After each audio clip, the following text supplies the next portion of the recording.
Նիստին մասնակցում է Գառնիկ Քերքորնյանը,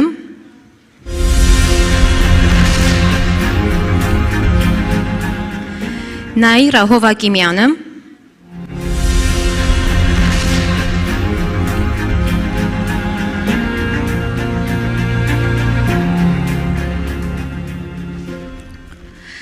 Ստեփան Ազդուրյանը,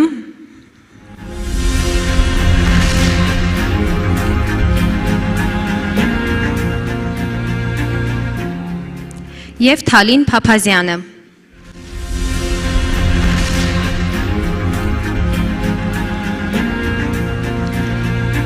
Հարգելի ներկաներ, ուզում ենք հիշեցնել, որ ողջ նիստի ընթացքում կարող եք ձեզ թեմային առնչվող ձեզ հուզող հարցերը ուղարկել հատուկ հավելվածի միջոցով։ Էկրանին դուք տեսնում եք QR կոդը, որը սկանավորելով դուք կարող եք մեզ ուղղել, խոսնակներին ուղղել ձեզ հուզող հարցերը։ Հաճելի քննարկում եմ ցանկանում։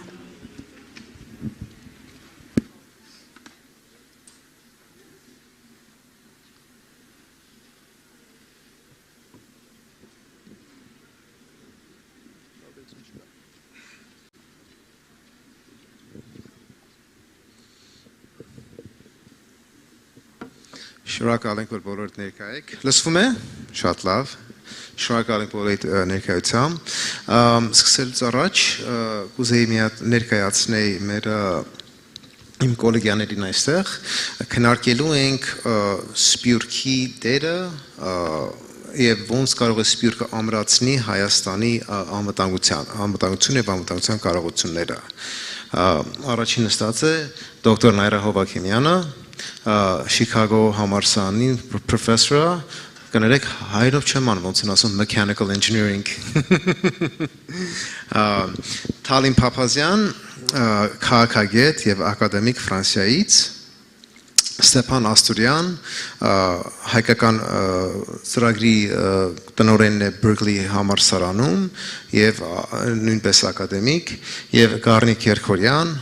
ճանաչված միջազգային փաստաբան եւ զբաղվում է նույն ժամանակ միջազգային դիվանագիտական տարբեր կոնցեպտներով։ Արդեն մի անգամից կսկսենք մեր հարցերով, տարբեր թեմաներ ենք այսօր քննարկելու։ Առաջին հարցը սկսում ենք դոկտոր Հովակիմյանի հետ։ Մի խնդիրը, որ դժվար է եղել լուծել Հայաստանի համար, նամանավանդ Սփյուռքի հետ կապված եւ անվտանգության ոլորտը, դա եղել է ոնց է կարող Հայաստանը եւ Սփյուռքը գործակցեն իրար հետ գիտության ոլորտում եւ բերեն այն գիտությունը Սփյուռքից, որ կարող է ամրացնի եւ ազդեցություն ունենա Հայաստանի անվտանգության վրա։ Հարցը պատկանում է տիկին դոկտոր Նաիրա Հովակիմյանին, եթե կարող եք քննարկեք այդ հարցը եւ ինչ որ պատկանում է մեր հասկացությունը, այսինքն անվտանգությանը, ազատ եղեք, որ ոնց ուզում եք վերալուծեք այդ խնդիրը։ Շնորհակալություն հարցի համար, շատ լավ, շատ հետաքրքիր կարևոր հարց է։ Նախ մի փոքր ճշտում մտցնեմ, ես Չիկագոյի համալսարանից չեմ, Իլինոյի համալսարանի Ուրբանա Շամպեին մասնաճյուղն է իմ համալսարանը։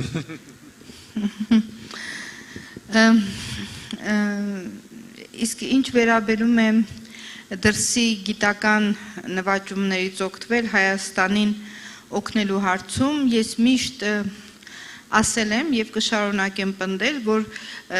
գիտության զարգացման համար Հայաստանում պետք են ավելի մեծ ռիսկային ներդրումներ։ Ես 30 տարի շարունակ հետևել եմ Հայաստանի բոլոր զարգացումներին, թերևս այն զարգացումներին, որոնք վերաբերվել են գիտության եւ կրթության համակարգի մեջ տեղի ունեցող ներդրումների հետ կապված եւ կարող եմ ասել, որ այդ զարգացումները, որոնք ես կարողացել եմ նկատել, շփվել եւ տարբեր կառույցների հետ, բոլորը միշտ կապված են եղել իմ կարծիքով փոքր ռիսկային ներդրումների հետ։ Գիտության զարգացման համար խիստ անհրաժեշտ են մեծ ռիսկային ներդրումներ, ինչպես անգլերեն են ասում, high risk, high reward investments։ Փոքր ռիսկային ներդրումներով դժվար է ակնկալել մեծ գիտական զարգացումներ։ Ինձ թվում է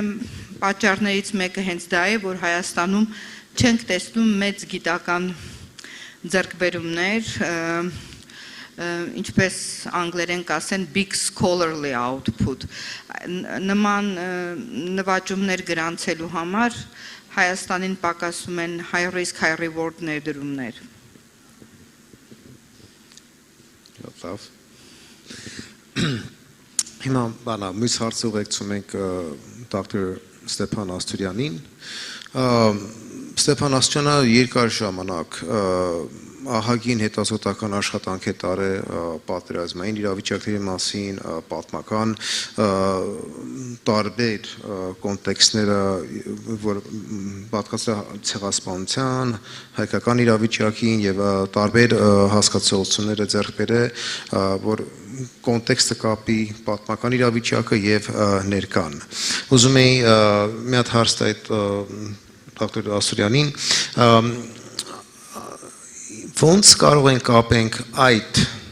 հասկացությունները, հետազոտությունները, scholarly research, որ դուք արել եք երկար ժամանակվա մեջ,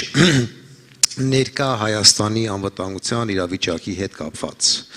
Խնդրեմ։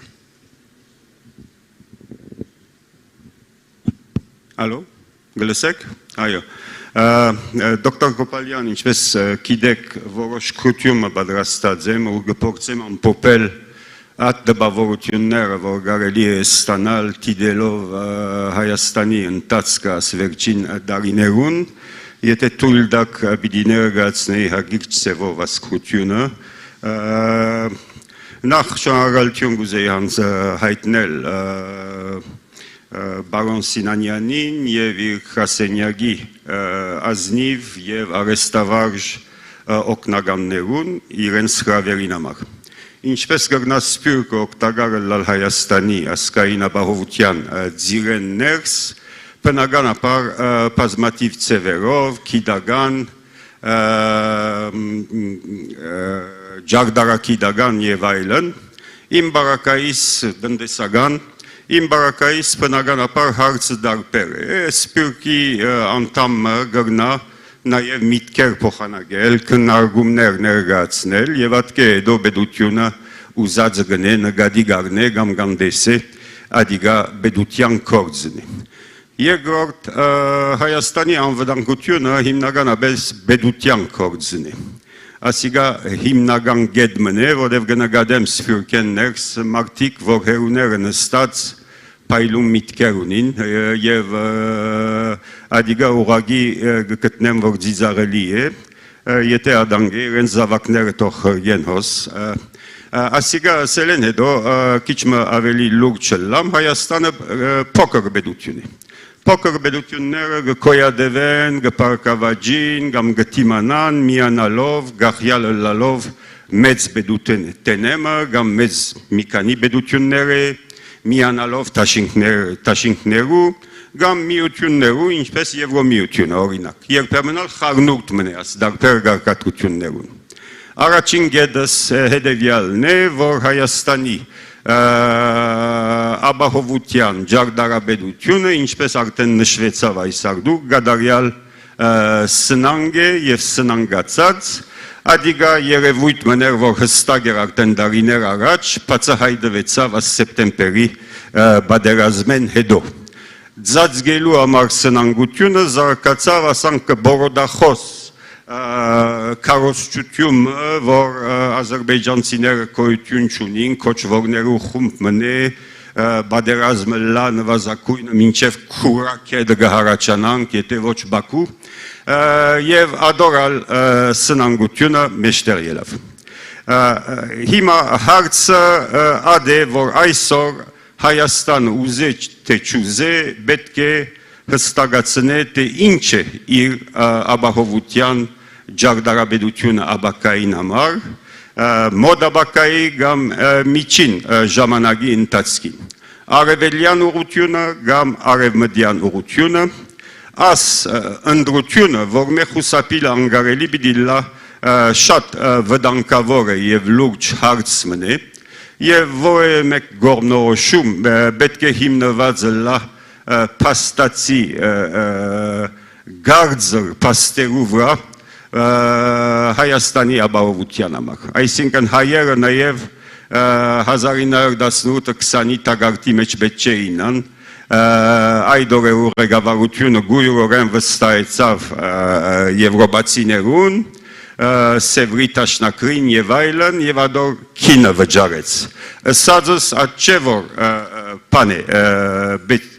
բոլոր դարբերակները պետք է մեծ զսկուշությամբ նկատի առնվին եւ որոշ մարդիկ շատ թյուրավ դարբեր արևելումներ գարաչարգեն շատ արագ, բայց զսկուշությունը կարևոր է։ Երկրորդ կետ Հայաստանը դարիներ է իվեր 2018-ին իվեր այդ օրերուն հոդված մկրածի հիբրիդային խառն բادرազմի թեմ հանդիման գտնվի։ Այս արդու նշվեցավ Ադրբեջանի թերագադարությունը այդ բادرազմի մեջ, բայց այդ բادرազմի երկրորդ երեսը ուրիշ խոշոր բեդուտենե մգուկա եւ ունի ներքին բաժիմը, ներքին զալկեր, ներքին ուժեր։ Նպատակը անհույսություն, անկանոնություն, այնինչ որ ֆրանսերեն գսեն անոմիի սկացում, որ գարկ ու գանոն չի գա, աշխարը գպլիգոր, ղեկավարություն չէ մնացած, պան չենք գիտեր ինչ կլա, պետք է փրկարար մկա մեզի համար, ադե եզրակացությունը ասնեսակ քարոզչության։ Ասոր կմիանա նաև օրենսդրական գործընթացի դևական խանգարումը 45 տարի է պատմությունով, միջազգային հարաբերությունով սպառած եմ, այսպիսի երևույթը չեմ կրնակ հիշել ուրիշ երկրի մեջ, որ մի քանի գուսակցություններ ընդրվել է հետո չեմ մասնակցիր խորհրդարանական նիստերու։ Աստ ձիրեն ներս ժողովրդավարական չափանիշները շատ լավ են, սակայն պետք է հասկանալ, որ ժողովրդավարությունը չի նշանակեր, որ թույլ դաս, որ մարդիկ կու մամուլիտ մեջ օրինակ հոտվածներ կրեն, ուր գսպարնան բացահայտորեն կամ ձածգված սևով, աս կամ ան բաշտոնյաներու կյանքին թեմ։ Առաջին առաջարկն է, որ Հայաստանը պետք է ուղղակի դերեկատվական քաղաքականությունը հստակացնե եւ իքորձ տնե։ Երրորդ կետ ապահովությունը միան IT մարդիկ շլացած են IT-ով, դրոններով եւ այլն վերջերս ապահովությունը շատ լայն ձիրմ ունի իմիջի այլոց ադիգա գբահան չէ որ գարենաս արժևորել թշնամի բարեկամներու շարժումները ուժի հարաբերությունները հստակ ըմբռնում ունենաս թե անոնց հետին նպատակները ինչ են պետք է գարենաս քննել հարցեր առանց սկացումի պետք է գարենաս դարբեր չեմ գիտեր ինչ է հայերենը սցենարիոներ պատրաստես որ աբակայի քաղաքականությունը ճշտես եւ շիդակ որոշումի ընթացք ստեղծես decision making process Հայաստանը աց վերջին նվազագույն 14-15 տարիները at գարկատրությունը չունի at սիստեմը չէ ստեղծած անդեսած է օրինակ որ 2009-ին 13 կամ 14 Ադրբեջանի 180 100 քնած զենքերում գուկար մեր ռազմավարական տաշնագիցեն օրինակ անդեսած է որ 2011-ին 18 Ադրբեջանը 24 բիլիոն դոլար ծախսած է զենք քնելու, որոնց մեկ խոշոր բաժինը 5-րդ սերունդի զենքեր, երբ մենք 4 բիլիոն ծախսած ենք։ Ասոնց հիման վրա պետք է կարելի եղածը լար եզրակացություններու հանգելու ադենին, չեղավ։ Հետևաբար իմ երրորդ առաջարկս ադե որ անպայման պետք է ստեղծվի գետրոնը քննարկման եւ նախադեսման Center for Analyses and Forecasting ինչպես որ կան խոշոր արտաքին գործոց նախարարություններու մեջ Ադորամար պետք է պատրաստել երդասարդ մասնակետ, փայլուն մասնակետներ, որոնք կդիրաբեդեն կարևոր օդար լեզուներու, թրկերեն, ադրբեջաներեն, բարսկերեն, չինարեն, Հնդկաստանի մեկ-երկու լեզուները եւ այլն։ Եվ ադոնք պետք է մարզվին քիդական ծևով հարցերը քննելու։ Հոս նորեն սպյուրկը գրնա օգտակարը լալ ունի մասնակետները, որոնք կգնան պատրաստել այդ սերունդը։ Չորրորդ կետ, Ադրբեջանը ցանցերու վրա ուղղակի ջնշիչ ներկայություն ունի բացադարձ Հայաստանի ներկայության, հայերու ներկայության պիտի ասեի։ Ինչպես նաև այս արգդուրը սվեցավ, իրենք գազմագերբած են այդ հիբրիդային կամ խառն բادرազմի թրությունը, սիստեմը եւ ունին ուղղակի հայրավոր մարդիկ, որ նույն վարգանին կրեթե գդարածեն նույն պատկամը։ Հայաստանը այդ թրությունը պետք է արագ ստեղծե, պետք է հատուկ գրասենյակը ստեղծվի եւ նաեւ սպյուրքի գարող մարդիկ ներառվին այդ կորձի մեջ, որ հագաստեն աս կարոսչության եւ աբադերեգատվության։ Հինգերորդ կետ, Ադրբեջանը իր երիտասարդությունը թույնով լեցուցած է։ Բզդիգուտենեն, տասակիրքերով եւ այլն, վերջերս ձիծաղելի բզդիկ երգը ու երեխաները գտունավորվին։ Ադոր թիմած Հայաստան գա ասանք ինչպես վեբի մեջ գրված է էության թեթևություն, lightness of being, պետք է աս թույնին թիմած ասկասեր կարոշչությունը հարաճանա թբրոցներեն ներս, մեդիաներու մեջ և գարևորությունը պետք է բզդիգուտենեն հայմը, որ Հայաստան գաբրի կիտնա թե ինչ է գարևորությունը իր բեդության և բեդագանության։ Բայձար ծևով գհիշեմ Ֆրանսա որոշ տասարան մնեի, երբ լադիներենի և ֆրանսերենի պրոֆեսորս ինձ եսավ Monsieur Asturian, երբ գկրեք լետա բեդությունն է, կլխակիր øյով գկրես, կլխակիր øյով, այսինքն երեխան հոս պետք է կլխակիր բյով կրե բեդություն։ Վեցերորդ գետ, նկատի ունենալով անհավասարակշռությունը զինվորական Հայաստանի և Ադրբեջանի միջև, հստակ է, որ մի քանի տարիներուն ընթացքին անհավանական է, որ Հայաստանը կարենա պատերազմի ընթացքին հաղթել։ Հետևաբար պետք է Ադրբեջանին թեական պատերազմը ըլլա սուղքին, պետք է ինքը սուղքին վճարե, որ մտածի։ Ասոր մասին Պրոֆեսոր Կոպալյանը հոտված մկրած է և ասիգա շատ կարևոր գետ է կարճ ժամանակաշրջանի վրա։ Նաև պետք է երդասարդ սպաներ խրգվին երգիրներ, որոնք CIS-ի, այսինքն ինչ էր հայերենը CIS-ի, Commonwealth of Independent States, այո, թուրս, որ մարզվին ավելի արտիական գիտելիքներու հիման վրա։ Վերջին գետ, որ ասարցին գվերապերի, ասարցը ավելի զինվորականներու համար է, բայց քաղաքական մտածելակերպ բնալ կարևոր է, պետք է այնինչ որ գոչվի territorial defense ստեղծվի։ Ինչպես որ ստեղծված են տարբեր օրինակներ կան, Շվեյցարիա, Յուգոսլավիա անցյալին, Լեհաստան, անշուշտ իմաց Ուկրաինայու պատերազմը կա, բնակչությունը պետք է պատրաստ լա պատերազմիմը։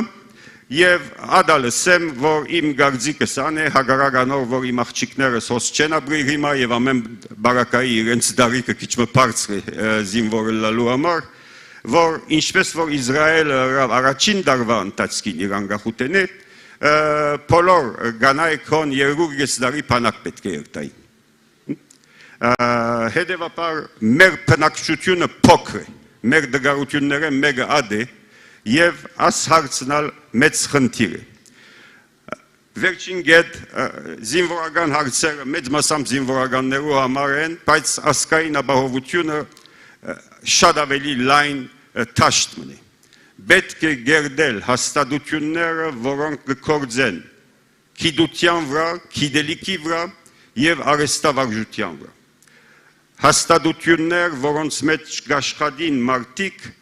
որ ստացած են իրենց թիրքերը մրցումի հիման վրա, արժեքի հիման վրա, և ոչ որովհետև զարմիկն են Գագոյին, կամ մորեղբայրն են Լիլիթին։ Գրասնակոր, եթե այդ սևով ընտանա, բեդություն չի գերդվիր։ Եվ ասիգա անշուշտ գար ժամանակի փոփոխությունը չէ, դարիներ գարնե եւ գենտատրե նաեւ մդայնություններու փոփոխություն։ Բայց եթե դոգուն հաստատություն չունենաս, որ քիդության հիման վրա աշխատի, դոգուն բեդություն չես ունենալ։ Եթե դոգուն բեդություն չունենաս, բարապանե դրոներու մասին խոսիլ եւ այլն IT մասին հերու չես երտար այդ բաներով։ Հետևաբար բիդիսեի, որ մեր անցյալի 30 դարվա սխալներեն պետք է արագ սորվինք եւ կորձի անցնենք եւ շնորհակալ եմ ձեր ամբերության համար։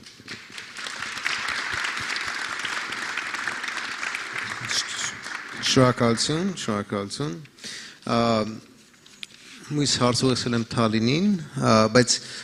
շուտ հիշացնեի, որ եթե հարցեր ունեք, ուզում եք ներկայացնեք, խնդրում եմ բանը QR կոդը սկյան արեք եւ կարող եք ձեր հարցերը գրեք եւ կուղեկցեն ինձի։ Թալին, դու ահագին աշխատանք ես տարել համ ակադեմիայում, գիտության հետ կապված, հետազոտության հետ կապված, համ է փորձ ունես աշխատելու անվտանգության կառույցների մեջ։ Ուզում եի ներկայացնել հիմնված քո գիտության եւ փորձերի վրա ոնց ես դու ասենք գնահատում ներկա խնդիրները, խնդիրները, որ ունենք Հայաստանում անվտանգության հետ կապած եւ ինչ դեր կարող է սպիրկը տանի կամ ասենք սպիրկում տարբեր կառույցներ ինչ դեր կարող տանեն, որ այս հայարցերը այս խնդիրները լուծեն։ Կաշխատի, բարևձեզ սիրելի ներկաներ։ Ներսես մերսի, ուրեմն իմ այսօրվա խոսքը պիտի լա գես գիտնական, գես կորձնական, այդպես ասեմ։ Նախ երևի անդրադառնամ, թե ինչ տեսակի անվտանգության շուրջ պիտի խոսիմ այսօր, երկու ասպեկտի շուրջ պիտի խոսիմ, առաջինը ֆիզիկական անվտանգություն է, այսինքն այնտեղ ես կհասկանամ ցանկացած սպառնալիք Հայաստանի դարածքային ամբողջականության վրա եւ իր ժողովրդի կյանքի վրա, երկրորդը թիվանագիտական անվտանգություն, այսինքն ինչպես աջակցել Հայաստանի Հանրապետությունը, որպեսզի նա կառուցի էֆեկտիվ միջազգային հարթակի վրա alliance դաշինքներ, բայց նաև երգիր առ երգիր, ոչ թե անպայման կոլեկտիվ, երկուսը կարելի է նկատի ունենալ։ Նախ նաև ասեմ, որ Ստեփանի նսածի հետ ամբողջովին համաձայն եմ եւ որոշ կետեր, որ այսօր ձեր առջևը պիտի ներկայացնեմ, ուղղակի գրնան չդարգվել իբր շարունակականություն Ստեփանի նսածին։ Ուրեմն, երբ որ մենք նկատի ունենք անվտանգության, անշուշտ այդ երկու դիրույթները, եւ ֆիզիկականը եւ թիվանագիտականը, այդ երկու դիրույթները ինքնիշխան պետականության դիրույթներ են։ Այսինքն սփյուռքը գրնա այնտեղ աջակցել, բայց պետք է ամենքս հստակ գիտակցենք, որ այդ որոշումները ղեկ լալը, եթե գրնամ այդպես անվանել, ադի կպատկանի Հայաստանի պետության որոշման ներքո գինա։ Բայց եւ այդ փայծը կարեւոր է, այդ որոշումների ազդեցությունը, եթե այդ որոշումը ճիշտ է կամ սխալ է, եթե լավ արդյունքներ կբերե կամ վատ արդյունքներ կբերե, անմիջականորեն արձագանք կգտնան Սփյուռքի դարբեր երկրների համայնքների վրա։ Եվ ուրեմն նույնիսկ եթե Հայաստանն է որոշում, պատասխանատվություն նաև կգրե իր որոշումների արձագանքի համար Սփյուռքի հանդեպ, եւ այդ կետը կարևոր է նկատի ունենալ։ Հիմա մենք երկու տարի է, որ ամենքս վկա ենք բազմաթիվ դարաձայնությունների Հայաստանի, Սփյուռքի եւ Արցախի միջև, բայց այս վերջի սեպտեմբերի դեպքերեն հետո ես նկատեցի առնվազն գրնամ խոսիլ Ֆրանսիայի օրինակի վրա հիմնված շատ ուժեղ արագ զարգացող համախմբում Հայաստանի անվտանգության ճգնաժամային վիճակի հետևը։ Եվ այդ միտումը շատ կարևոր է, որովհետև եթե համեմատեմ օրինակի համար մի ոլորտ, որ հագիչ ձևով քիչ առաջ խոսվեցավ, դա hybrid warfare կամ information warfare-ի մագարտակի վրա, եթե համեմատենք Ֆրանսիայի համայնքի եւ ավելի շուտ քան համայնք, ես պիտի ասեի անհատների եւ տասական գարույցների գտնվող անհատների կողմեն շատ ավելի արդյունավետ, շատ ավելի արագ եւ շատ ավելի էֆեկտիվ Ֆրանսիայի հանրային գարձիկի mobilization-ների կորձերը եւ հստակ է այնտեղ որ նաեւ ինչ որ տեսանք այս վերջի ամսվա մեջ որը Հայաստանը կարողացավ որոշ դիվանագիտական զսպաշաբիկներ ապահովել իր ասենք Ադրբեջանի կողմեն ավելի սրացնող ագրեսիան զսպելու համար դա օգնեց որբեսի Ֆրանսիայի հայությունը, Ֆրանսիայի մեջ գտնվող հայերը կարողանան նաև զուգահեռաբար այդ աշխատանքը դանել իրենց ֆրանսիական հանրային գարզիքի վրա եւ դա շատ կարեւոր է։ Հիմա մի շարք խնդիրներ։ Գետ մեկ խնդիրը այն է, որ նույնիսկ երբ որ մեկը Արավոտը գարտնա եւ գործե հասկանալ ամբողջ օրը Հայաստանի լրատվահոսը հետևելով թե Հայաստանի անվտանգության ուղին որն է հստակ պատկեր չի կրնար իր համար ֆիքսել եւ դա շատ մեծ խնդիր է որովհետեւ ասել է որ գառուցվածքային եւ համահունչ միջաժամկետ դեսլագանի կամ բացակայություն կամ Բավարար չհասանելիություն դուրսի օղակների համար։ Այնտեղ կան բազմաթիվ պատճառներ, ոմանք կպատկանին այս արավոտվա ներսեսի կողմեն նշված փակ համագարքի սովետական ժառանգության մշակույթի հարցեր եւ այլն, բայց մենք կտեսնանք, որ սեպտեմբերին ի վեր անվտանգության ճարտարապետությունը Հայաստանի փլուզված է պաստորեն իսկ թե այդ բարեփոխումների շարքը, որը կրնանք դուրսեն կամ նույնիսկ ներսեն հասկանալ, անոնք մասնիկներ են մի հատ մեծ puzzle-ի կամ ուղղակի կամ գապ չունեն իրենց հետ եւ մի հատ ընդհանուր անվտանգության դեսլագանի հետ արդյոք կապ ունեն թե ոչ, ես մինչ այժմ դժվարանամ այդ հարցին պատասխանը տալ եւ չեմ գիտեր եթե մինչեւ հիմա, այսինքն 20 թվականին ի վեր, բարդությունեն ի վեր մինչեւ օրս, արդյոք Հայաստանը իր համար այդ հարցին պատասխանը տվել է, թե իր զինված ուժերի գլխավոր առաքելությունը ինչ է արդյոք Եվ իմ խորին համոզմամբ այս վերջի սեպտեմբերի դեպքերը նորեն կգրգնեմ ուզենք թե չուզենք կամա կամ անգամա Հայաստանին պիտի որ այդ հարցին հստակ պատասխան տա սահմանափակելով անշուշտ եւ վերջապես երևի հստակ դարբերություն տնելով մեր ցանկությունների եւ մեր կարողությունների միջև, որ դա շատ կարեւոր կետ է, մի հատ ռեալ, արդյունավետ համակարգ վերջապես ստեղծելու համար։ Լավ, երրորդ խնդիրը Գասկադի խնդիրն է եւ ինչ որ ֆրանսերենով կկոչենք plafond de verre, որ պիտի այստեղ թարգմանեմ աբագիե դանիկ։ Այսինքն երբ որ դու կորձում ես, կփորձես կորձել Հայաստանի անվտանգության, ի աջակցություն Հայաստանի անվտանգության, դու միշտ տեղը կհասնես, երբ որ այսպես ասած գլուխդ բադին կտաս, որովհետև ներքի վարչակազմի հետ խնդիրի արժև կարաչանաս։ Եվ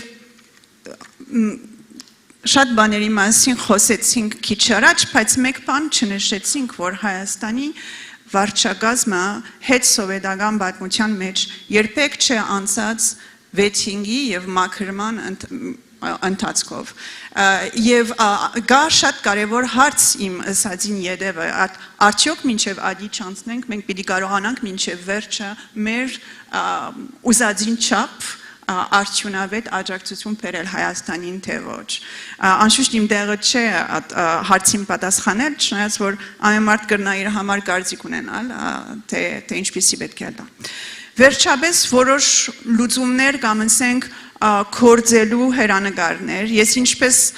կտեսնամ, ես այստեղ պիտի խոսեմ Ֆրանսիայի համար նորեն կգրգնեմ եւ միջաժամկետ, որովհետեւ գարջաժամկետ ճգնաժամային այդ անելանելի վիճակների մեջ կարծեմ, որ սփյուռքը մեծ օգնություն չի կրնար ունենալ։ Նորեն բարձ ճշմարտություն պետք է ասել, բայց ինչ որ կվերապերի շատ արագորեն զինվել եւ այնն որպեսի կարողանանք դիմակել դա Հայաստանի կորձն է եւ եթե սփյուռքը կարողանա օգնի արդյունավետ ծավալով պետք է ունենանք հնարավորություն մեկ քիչ ժամանակ շահելու որպեսի միջաժամկետի վրա մենք պլանավորենք մեր աջակցությունը եւ մեր կորձունեությունը ուրեմն այո շատ լուրջ եւ մեր մորթի վրա սկացած ժամանակ կաբրինք, բայց միևնույն ատենը որոշ հնարավորություններ բացավ այս վերջի ամիսը մեր առջև։ Այդ բադուանների հնարավորությունը գրնաշուտ փակվիլ ուրեմն պետք է շատ աշխատիլ եւ արագ աշխատիլ, որպեսզի այդ բադուանի լայնքը մեկ քիչ մեծացնենք։ Նախ գետ առաջինը այն է, որ նորեն կսեմ Ֆրանսիայի համար խոսիմ կարող է այդ օրինակը ուրիշ երկիրների մեջ մեկ քիչ տարբեր ցևով պետք է ուժի մեջ կիրառվի, բայց այսպես ասեմ, գիսա քախնիկ, բայց շատ բարձր հեղինակություն վայելող advocacy-ի հիմնելու ժամանակն է։ Ինչ կուզեմ ասել, այսինքն Նախ եւ առաջ սպառազինության հարցը կարելի է հիմա նորից դնել սեղանի վրա։ Ես չեմ գիտեր, եթե այդ հարցը գրնա օրը իրականանալ կամ ոչ, բայց այդ հայտնի խոչընդոտները, որ մինչև հիմա կային, ամենայն թեպս արժանորեն սեղանի վրա դնել, որովհետև ինչպես որսի լրիվ նոր իրավիճակ կստեղծվի հիմա Հայաստանի շուրջ Ֆրանսիայի մեջ այս վերջի դեպքերի հետ կապված։ Դա առաջին։ Նորեն ուշադրություն, ես չեմ ասել, որ այստեղ պիտի հստակ դերմանցնի, չեմ գիտեր, բայց կարելի է մտածել, աշխատել եւ հասկանալ։ Երկրորդը Եվրոպական միության առաքելությունն է, որը հիմա 4 ուղղություններու տակ սահմանների վրա է արդեն աշխատում Ֆրանսիայի փորձագետները շատ կարևոր տեղ կրնան ունենալ այդ հարցը բարձրացնելու Հայաստանի եւ Ֆրանսիայի միջև, որովհետեւ այդ առաքելությունը նախ ավելի լայն ծավալով կորձի, երկրորդը արդիականացվի, այսինքն գուցե անցնենք քաղաքացիական, տեխնիկական առաքելությունն մինչև արդեն ուրիշ մագարտակով զինված, ճակերտավոր կամ ոչ ճակերտավոր, բայց զինված առաքելության, իսկ երրորդը, երբ որ արդեն իրենց զեկույցները սկսին հրաբարակելու, անշուշտ պետք է մենք սամեցնենք մեր հybridային warfare-ի ասենք ընդհանուր մոդեցումի մեջ։ Երկրորդ կետը, որի շուրջ կարելի է շատ աշխատել եւ այդ աշխատանքը մինչեւ հիմա բացակայում է համարյալ ամբողջությամբ, այն է, որ սփյուռքի մեջ կգտնվի շատ հետաքրքիր human capital, expert resource, եւ Հայաստանի կառավարությունը իր անվտանգության ոլորտի մեջ կրնա այդ էքսպերտներին հասնել, որբեսի, ինչպես ասեմ, այդ էքսպերտները օգնեն լավ փողամբռնել սպասելիքները մեկ կողմեն եւ մյուս կողմեն կրնան օգնել այդ մշակույթի դարբերությունները երկու երկիրների միջև թեթևացնել որովհետեւ այդ էքսպերտների մեկ մասը ասենք որ իրենց ֆրանսիական կոլեգաների հետ նույն դպրոցները անցած են իրար գճանչնան որովհետև professionally հավատք կա իրենց մեջ այսինքն հեղինակությունը որը կրնան վայելել Ֆրանսիայի մեջ դա հիմնված չէ իրենց հայ լինելու վրա ճիշտ հակառակը այդ հայ լինելը կրնա շատ երկար տարիների ընթացքի մեջ մեծ խնդրեմ եղած է իրենց կյանքի մեջ որ դա կարողացել են հաղթահարել մինչեւ բայց ուրեմն այդ հեղինակությունը կարելի է Հայաստանի կողմեն օգտվել այդ հեղինակությունեն ոչ թե միայն տասական համայնքների կամ կառույցների վրա հիմնվելով եւ վերջապես եւ դա նորեն շատ կարեւոր կետ մնա Ստեփանը կխոսեր տարածքային պաշտպանության մասին այո մենք կտեսնանք որ Հայաստանի մեջ այդ նույնիսկ անվտանգության ոլորտի մեջ ամենաակտիվ կամավոր դարերը կգան ոչ թե պետությունի կողմեն, այլ կգան մասնավոր հատվածի կողմեն եւ քաղաքացիական հասարակության կողմեն եւ այնտեղ նաեւ նորեն այդ փորձակետներ, համայնքներ, անհատներ սփյուռքեն եկած աջակցելու տեղ ունին, ինչպես որ նույնիսկ հայտնի Ուկրաինայի օրինակը հիմա արդեն 6 ամիս է, որ վար աբացույց է ադոր մեջ։ Մերսի համբերության համար։ Շնորհակալություն։ Մյուս հարցը ուղեկցում եմ Գառնիկին։ Վերջի մոտարապես 1 տարվա մեջ ահագին աշխատանք է գնացել տարբեր միջազգային կառույցների մեջ, նամանավանդ կապնված միջազգային օրենքների հետ կապված եւ Գառնիկը շատ ակտիվ դեր է տարել այդ process-ներին։ Ուզում եմ ինքը ներկայացնել իր փորձից եւ իր գիտական աշխատանքներից ոնց կարող է Հայաստան օգտագործի միջազգային օրենքը որպեսզի զենք որ ամրացնի իր անվտանգությունը եւ ինչ ռեսուրս դու գիտես Գառնիկ սպյուրքում նամանավանդ միջազգային փաստաբանների հետ կապված եւ այլն որ կարող են իրանց գիտական կարողությունը ուժը օգտագործեն հասնենք այդ նպատակին որ օգտագործենք միջազգային օրենքները որպեսզի զենք պաշտպանելով երկրի շահերը եւ ամրացնել անվտանգության կարողությունները Thank you, Analyses, and thank you to the Office of the High Commissioner for the opportunity to speak to you today. In what is unquestionably one of the most difficult and dire moments in our recent history. It's a moment of existential threat, of torment and trauma, of injustice and indignity, a moment that delivers us back to a collective memory of unresolved injustice, and at the same time pushes us forward into a sea of ominous uncertainty. We stand precariously at the ledge where sovereignty, security, and even our dignity as a nation teeter nakedly. I want to step back for a moment. This state, the Armenian Republic, has inherited a legacy of a magnificent nation. It's a state that bears the name of a rich and historic people, a nation which has governed empires and yet suffered near complete obliteration, a nation whose children have driven the economies of imperial powers, and yet whose mothers have died emaciated in Syrian deserts. A nation which has served faithfully in the courts of great kingdoms and whose sons and daughters have spilled blood courageously for national dignity in Sardarabad and in Shushi. A nation whose sons have delivered the word of God and today even protected man against epidemic and disease. A nation whose traders define the Silk Roads and whose influencers today define information platforms. We're a nation whose children are still born in the mountains of Artsakh and stand on our greatest of national treasure, homeland. The state has been blessed with the magnificence of the whole Armenian nation, and therefore the state's work, especially on national security,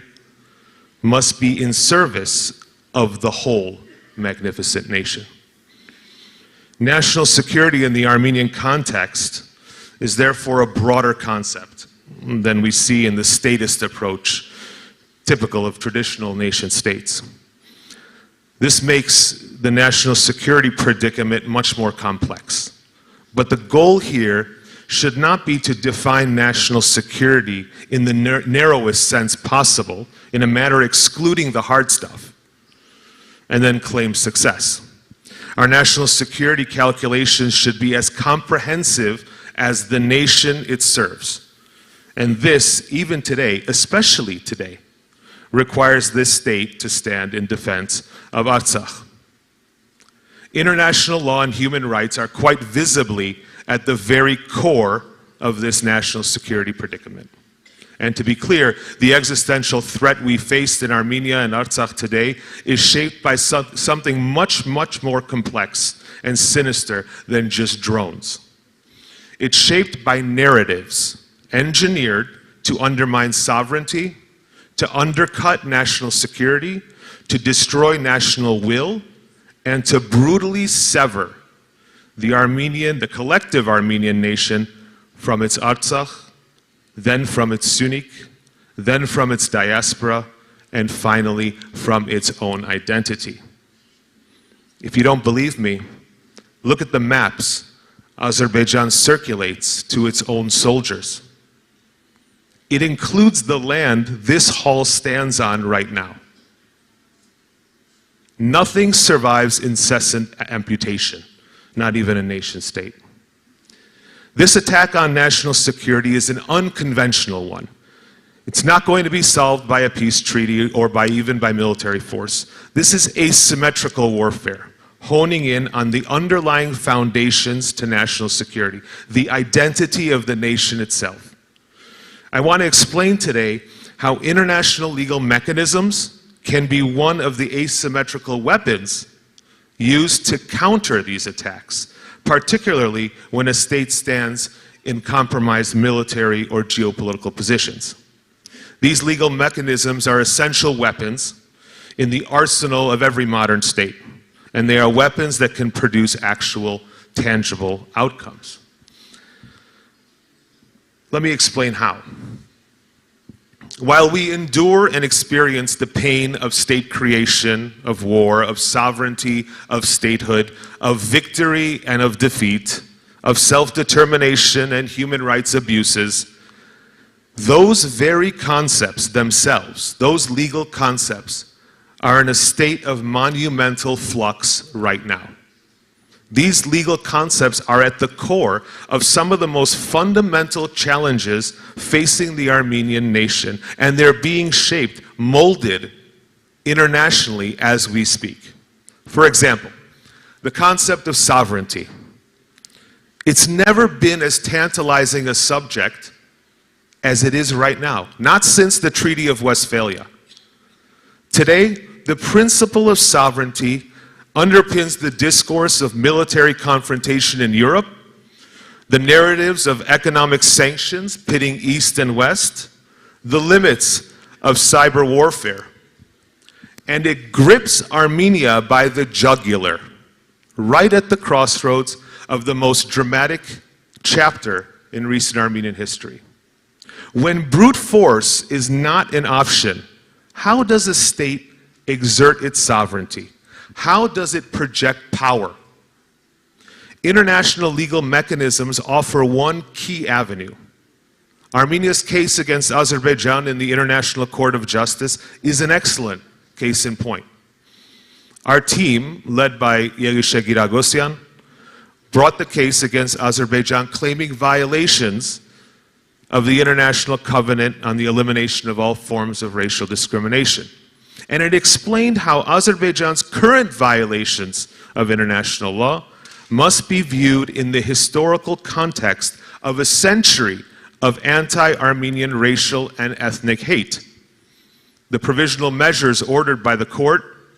among other things, unanimously ordered Azerbaijan to prevent the incitement and promotion of racial hatred, including by its officials and public institutions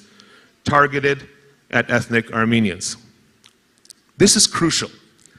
By bringing a legal action, the state translated moral repulsion into a legal obligation. It translated a claim into a directive. It created a tangible asset. It advanced against the narrative of Azerbaijan as a lawful player in the state system. International law is not going to stop an army. We know that. But remember this. This particular battlefront on national security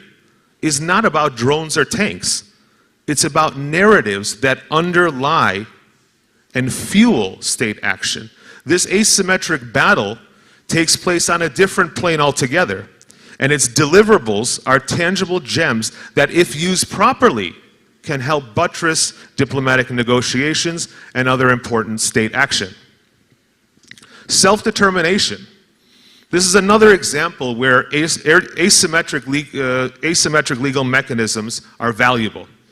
The principle of self-determination has literally transformed in our lifetime. It's no longer the simple tool of decolonization in the 60s. Within the last 2 decades alone, NATO, Russia, Europe, and Africa have all spoken in its name and at the most consequential times in their history. Self-determination is an expanding legal right in international law, richer today than it has ever been before. And of course, it is one of the essential themes that will define the most uncertain and precarious corner of the Armenian experience today, Artsakh. Self-determination is not just about power politics. Brute force has its place, no doubt, but there are international law discourses at the root of these changes. The philosophical origins of self-determination can be traced throughout human history. They have justified the calls for independence and statehood, from the French Revolution to the American, from decolonization to Kosovo, and yes, even to the Crimea and the Donbass. National security requires advancing legal themes that lay the groundwork for national interest. How do we promote a legal discourse to allow for our own Kosovo moment, or at least to assure that the fateful red line, that Artsakh cannot be subjected to Azerbaijani authority, is not crossed? You know, there's a reason why we have a natural aversion to the thought of subjecting Armenians to the authority of Baku. Actually, there's a number of reasons. Sumgait, Kirovabad, Ramil Safarov, the stamp that was issued by Azerbaijan displaying an exterminator in a hazmat suit exterminating Artsakh, a military trophy park showcasing the helmets of fallen soldiers, gruesome mannequins of Armenians for children to mock and degrade, Erdogan praising Enver Pasha at a military parade in Baku in 2020. The message is pretty clear. You know, we shouldn't fool ourselves. But alone, these are just facts. In a legal case, as a narrative, they can lay a crucial foundation as to which of 2 directions to take in the self-determination question. Is it internal self-determination, or is it external self-determination? Do we have a Quebec situation or a Kosovo situation? Is this a problem with cultural identity or a problem with likely extermination? We know the answer. And it turns out the answer to that question makes quite the difference. Legal arguments tell stories that matter, and certain stories are extremely difficult to ignore. Finally, there's the crucial international strategy that we have yet to fully coordinate and develop. And it's one in which the diaspora can play a direct and crucial role. Human rights diplomacy. It was first raised in the Armenian context by former our human rights defender of the Republic of Armenia, Arman Tatoyan. Human rights diplomacy is a consequence of globalization and draws on efficiency analysis and economic analysis of law, but it can be explained really simply like this. Many norms are extensively globalized, yet they're implemented by a state pursuant to a cost-benefit analysis. States improve their position in the under international public opinion and prove their legitimacy in the global order by demonstrating their accountability to these global norms. A state loses status, of course, in the international community, simply put, when it breaches norms. That's easy enough. In traditional diplomacy, states are the most significant actors that seek national interests such as self-defense and power extension, whereas in human rights diplomacy, the stakeholders are multiplied. There are various additional actors, NGOs, regional organizations, international organizations, and even individuals. Where a state is not able to advocate for key issues in the traditional diplomatic track, alternative human rights diplomacy offers a second track, approaching the same issues through a human rights framework. Consider this. Can we really say that the border issue is really just a state matter? There are human beings whose property rights are involved. Homes, grazing fields, livestock, they're all affected. Personal safety is affected. There are children whose lives are under physical threat on their way to school. This is where human rights diplomacy can serve national security objectives. But the critical element here is coordination. When a state coordinates human rights diplomacy as part of a multi-layered diplomacy approach, providing access, information, and analysis to non-state actors, and allows these stakeholders to make active use of such information in formats and forums that shift public opinion, impact is possible. Without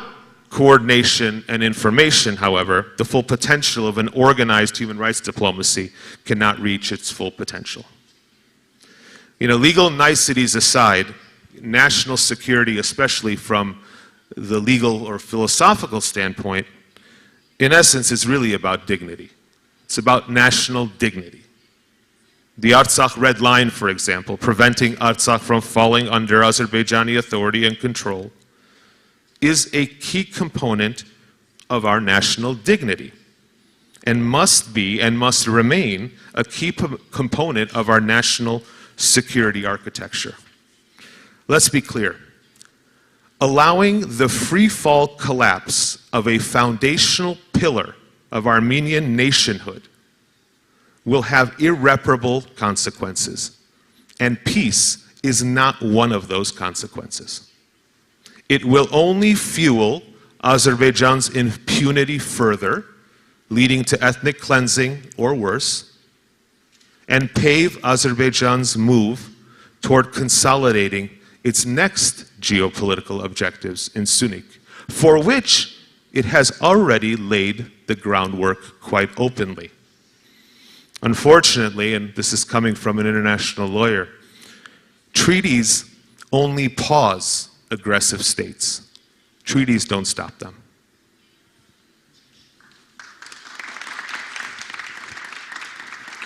Thank you, Garnik.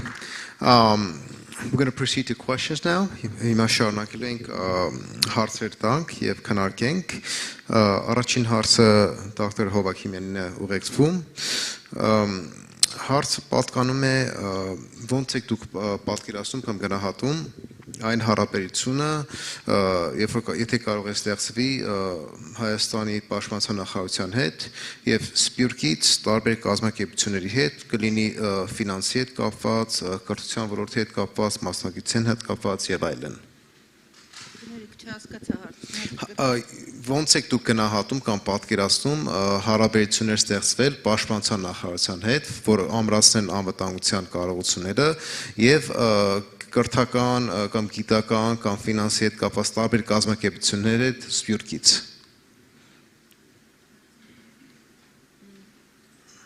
Երկու հարց է, թե մի հարց։ Ոնց ուզում եք պատասխանեք։ Կարող եք կապեք իրար հետ։ Ճիշտն ասած,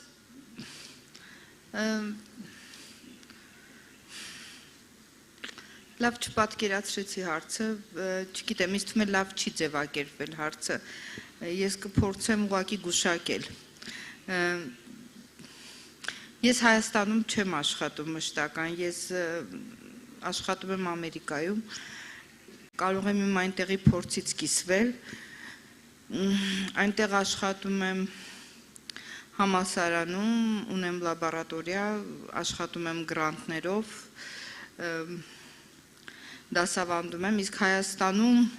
Մեկ տարի գտնում եմ Հայաստանում sabbatical ծրագրով, այստեղ փորձում ենք նույնպես որոշ աշխատանքներ կատարել պոլիտեխնիկի լաբորատորիայում գիտական ինովացիաների եւ կրթության հիմնադրամի ֆինանսավորման օգնությամբ նրանք են ֆինանսավորում պոլիտեխնիկի լաբորատորիայի հետազոտությունները եւ այստեղ փորձում ենք ուսանողներին կրթել, որոշ մեթոդներ սովորացնել, իսկ թե պաշտպանության նախարարության հետ ինչպես կարգավորել այդ հարաբերությունները, ճիշտն ասած լավ չեմ պատկերացնում, քանի որ պաշտպանության նախարարությունից չեմ ճանաչում ոչ մեկին Հայաստանում։ Ինձ թվում է այդ կապը Հայաստանում հաստատելու ձևերը պետք է փորձեն իրանք միմյանց հետ խոսալ եւ այդ խոսալու ձևերը գտնեն։ Ես ցավոք սրտի չեմ ճանաչում պարզապես պաշտպանության նախարարությունից ոչ մեկին։ Իմ հետ ոչ մեկը չի խոսել եւ ես ոչ մի կապեր չունեմ։ Ճիշտն ասած մեկ տարի Հայաստանում եմ գիտության կրթության նախարարությունից նույնպես ոչ մեկի չեմ ճանաչում։ Ոչ մեկը իմ հետ չի հանդիպել, ոչ մեկի հետ չեմ խոսել, չգիտեմ ինչպես այդ կապերը ես Հայաստանում կարգավորեմ, իմ համար դժվար է։ Ես աշխատել եմ ամերիկյան համալսարանի ղեկավարության հետ եմ շփվել պոլիտեխնիկում եւ գիտական ինովացիաների կենտրոնի հիմնադրամի օգնությամբ պոլիտեխնիկի լաբորատորիայում ենք որոշ զարգացումներ ապահովում, հուսամ այդ զարգացումները կլինեն շարունակական, մենք այս պահին ունենք որոշ հաջողություններ, որոնք բավականին հետաքրքիր են, բայց առայժմ ես պաշտպանության նախարարության կողմից նույնպես որևէ հարցում չեմ ստացել, որ հասկանամ ինչպես նրանց օգնեմ։ Իսկ իմ ամերիկյան փորձը այդ հարցում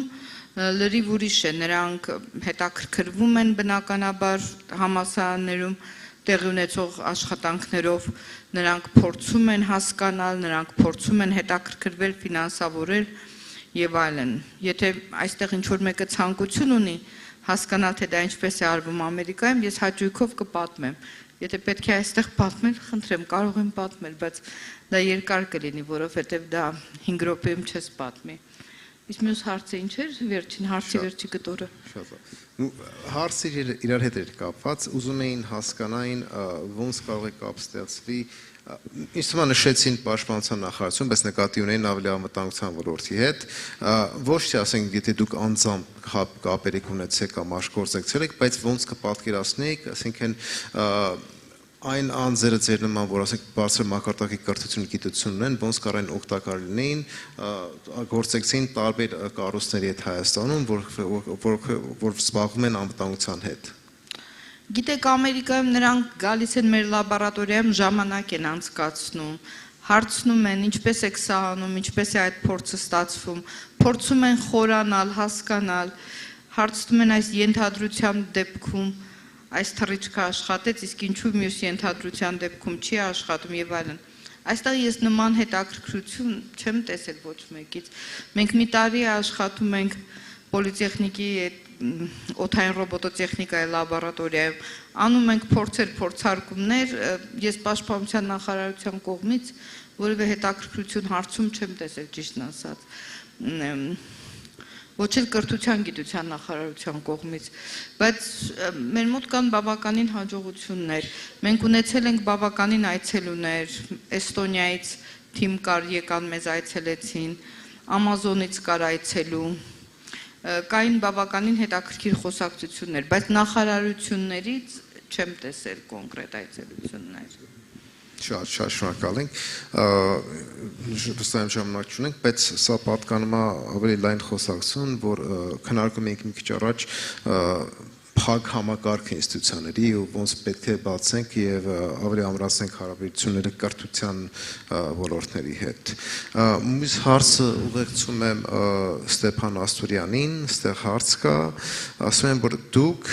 նշեցիք, որ պետք է սուր հարված տալ Ադրբեջանին, խնդրում են բացատրեք դուք ոնց եք դա պատկերացնում կամ ինչին նկատի ունեք։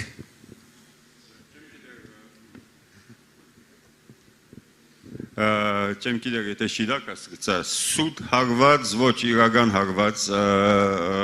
սուր expensive այո ձանր գուզեի ասել եթե թյուրիմացություն եղած է որ սուտ հարված ասի բավական հեգնական գլար ամեն բարակայ ասածս դրամապանության վրա հիմնված է ներսես տուն հոտված գրած է սադոր մասին եւ ինչպես ասի աթավագնությունը ճունիմ գարձիկներ դալու որոնք կբատկանին զինվորական մասնակետներու զինվորական մասնակետը գիտե թե ադիգա ինչ ծևով կգնա անել բայց ավելի լայն միտքը միան զինվորական մասնակետը չի գիտեր կարելի է քաղաքական գիտության մասկազմոր մեկը որ բավարար գարտացած է բատմապամը եւ այլն այդ գարձիկը ունենան հիմա կորձունեությունը թե ինչպես կորձի ի կորձ գտնես ադիգա կբատկանի զինվորականներու ամբողջ խնդիրը օրինակ մարնեմ որ ճիշտ նույնը չէ այսպես կոչված asymmetrical warfare-ի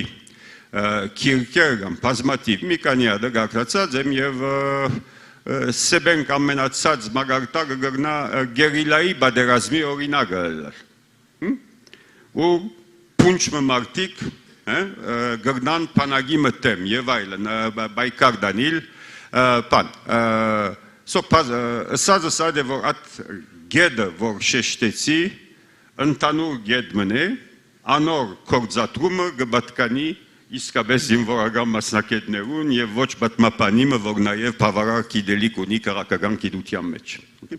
Մերսի հասկանալի է մի բան շատ արագ ավելացնեի որ Ստեփան նշեցին հոդվածը երկար ժամանակ այս քննարկումը կա որ իսկապես ոնց կարող ենք վերակառուցել երկրի անվտանգության ռազմավարությունը եւ որ Ադրբեջանը քննարկի շատ խորը եւ խուսափի հարցակումից որովհետեւ շատ սուղ կամ թանկ կլինի իր համար Իսկ մեծ սուղ ու թանկ բառը բանա շփոթեցին մի քիչ շատ լավ հարցը նույնիսկ հարցը Թալինն եմ ուղեկցում այստեղ հարցնում են որ ֆրանսիական ռազմական delegation եկե Հայաստան դելեգացիա եկե եւ քննարկում էին հստակ ռազմական հարաբերություններ զարգացնելու հետ կապված հարցը իրականապես հարցնում են դուք ոնց եք պատկերացնում կամ ինչ եք սպասում այս բանակցություններից հարաբերությունից ինչ դուրս կգա Ինչպես քիչ առաջ նշեցի ելույթի սադեն Կարծեմ հիմա գույմա վիճակը հետևյալն է նոր բադուան մգպացվի այդ բադուանը եւ Ֆրանսիան եւ Հայաստանը այս միջոցին թեր չեն գիտեր ինչքան պիտի փանան կամ ինչքան պիտի չի կարողանան փանալ եւ շատ բաներ կապված չեն Հայաստանի հետ եւ Ֆրանսիայի հետ այլ կապված են ընթացող Ուկրաինայի մեջ պատերազմի շարունակականության ընթացքին պատկանում են Ֆրանսիայի եւ Թուրքիայի մշտական հարաբերությունների խնդիրների շարքին թե Հայաստանի եւ Ռուսաստանի միջև հարաբերությունների մասին եւ այլն ուրեմն կգարձեմ որ ներկա փուլիատեն Ֆրանսիան այո բادرագություն մղրգեց որովհետեւ գուզե հոտոդել Հայաստանի գարիկները եւ եթե Հայաստանի ի վիճակի մեջ է այսօր ձևավորելու մեկ քիչ ավելի ռեալ խնդրանքներ կամ բահանջներ կամ առաջարկներ թեպի Ֆրանսիան եւ պիտի ասեի փոխադարձաբար ուրեմն այդ դերն ենք այդ բահի մեջն ենք հիմա գույմա գուշակել թե այս խոսակցությունը ինչպես պիտի վերջ տանա Գարձեմ ոչ ոք չի կրնար ես ամեն դեպքում այդ պատվիրակության ներսը չեմ որբեսի ուրիշ ծևի տեղեկություններ բաժնեմ այս սրայի հետ բայց այդքանը կրնամ ասել որ եւ կգրկնեմ ինչ որ քիչ առաջսի որբեսի օգնել Հայաստանին եւ Ֆրանսիային իրար ճիշտ հասկանալ եւ ամբռնել եւ չերտալ հանգարց փակուղի արչեւ կարեւոր է Ֆրանսիայի մեջ գտնվող փորձակետների միջամտությունը կամ օժանդակությունը բերել այդ խոսակցության մեջ Շատ լավ Ըստ մյուս հարցը ուղեկցում են Գառնիկին, անգլերենով կհարցնեմ, որտեղ հարցը անգլերենով է, ու Գառնիկը անգլերենով է պատասխանելու. What barriers exist, if any, many do though, what barriers exist for Artsakh in terms of international law to use the Kosovo scenario or precedent? Well, I think that the largest barrier, and it's related at least to the points that we're discussing here today, are a couple of false narratives. And they're false narratives that have been promoted by Azerbaijan and, quite frankly, unassuming interlocutors then kind of move it on the pipeline, and it turns up in documents, it influences people's minds with respect to what is right and wrong. The first, and I'm going to break it down, is the idea of internal versus external self-determination, and the second one is well. Let me start with the first, and then I'll get to the second one. It'll help. So, in the concept of self-determination, there's really kind of two roads down that path. What does it mean, self-determination? Self-determination means the will of the people to be able to make decisions for themselves, which could include things like self-governance. And you have really kind of two interesting, and I alluded to it briefly, you have the Quebec scenario, and then you have the Kosovo scenario. The idea of self-determination is enshrined in customary international law. It comes through in the documents as well, the conventions and treaties up to the UN Charter even. So internal self-determination means that the uniqueness of this group of people can be protected under a current regime, the current state. In other words, it could find home within the larger, greater state, and it will be fine. And I'm breaking it down without legal words so that it's completely understandable across the board. And that's what you have, let's say, in the Quebec situation. The Quebec situation is, those who don't know, Quebec is a French-speaking, French culturally related province in Canada. And in the 90s, it brought a case for secession. And it went up all the way to the Supreme Court of Canada. And the Supreme Court of Canada said, okay, you have a right to self-determination, but you have a right to internal self-determination. In other words, you can have self-governance, you can have cultural protection, but you don't have the right to secede.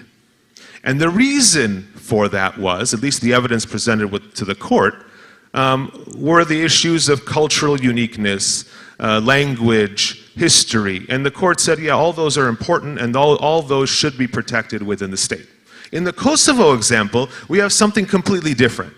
We have external self-determination, where that was decided on whether, the ICJ opinion related to something just slightly different, but it's referred to in the ICJ case. But in the Kosovo example, we have external self-determination because the evidence that was presented defending what the claim was to self-determination was not necessarily just about language, culture, etc. It was about something else, the material difference, and that was about extermination, ethnic cleansing, genocide. That if that's the result that is going to happen if we have internal self-determination, the international community will not swallow that. So therefore, those people have a right to external self-determination. That's really kind of the distinguishing factor between the internal and external variants. So the question was,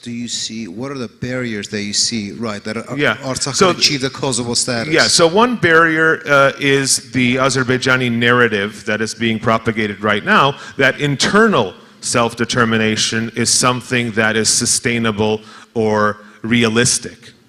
The problem is, of course, that when you have a state that is clearly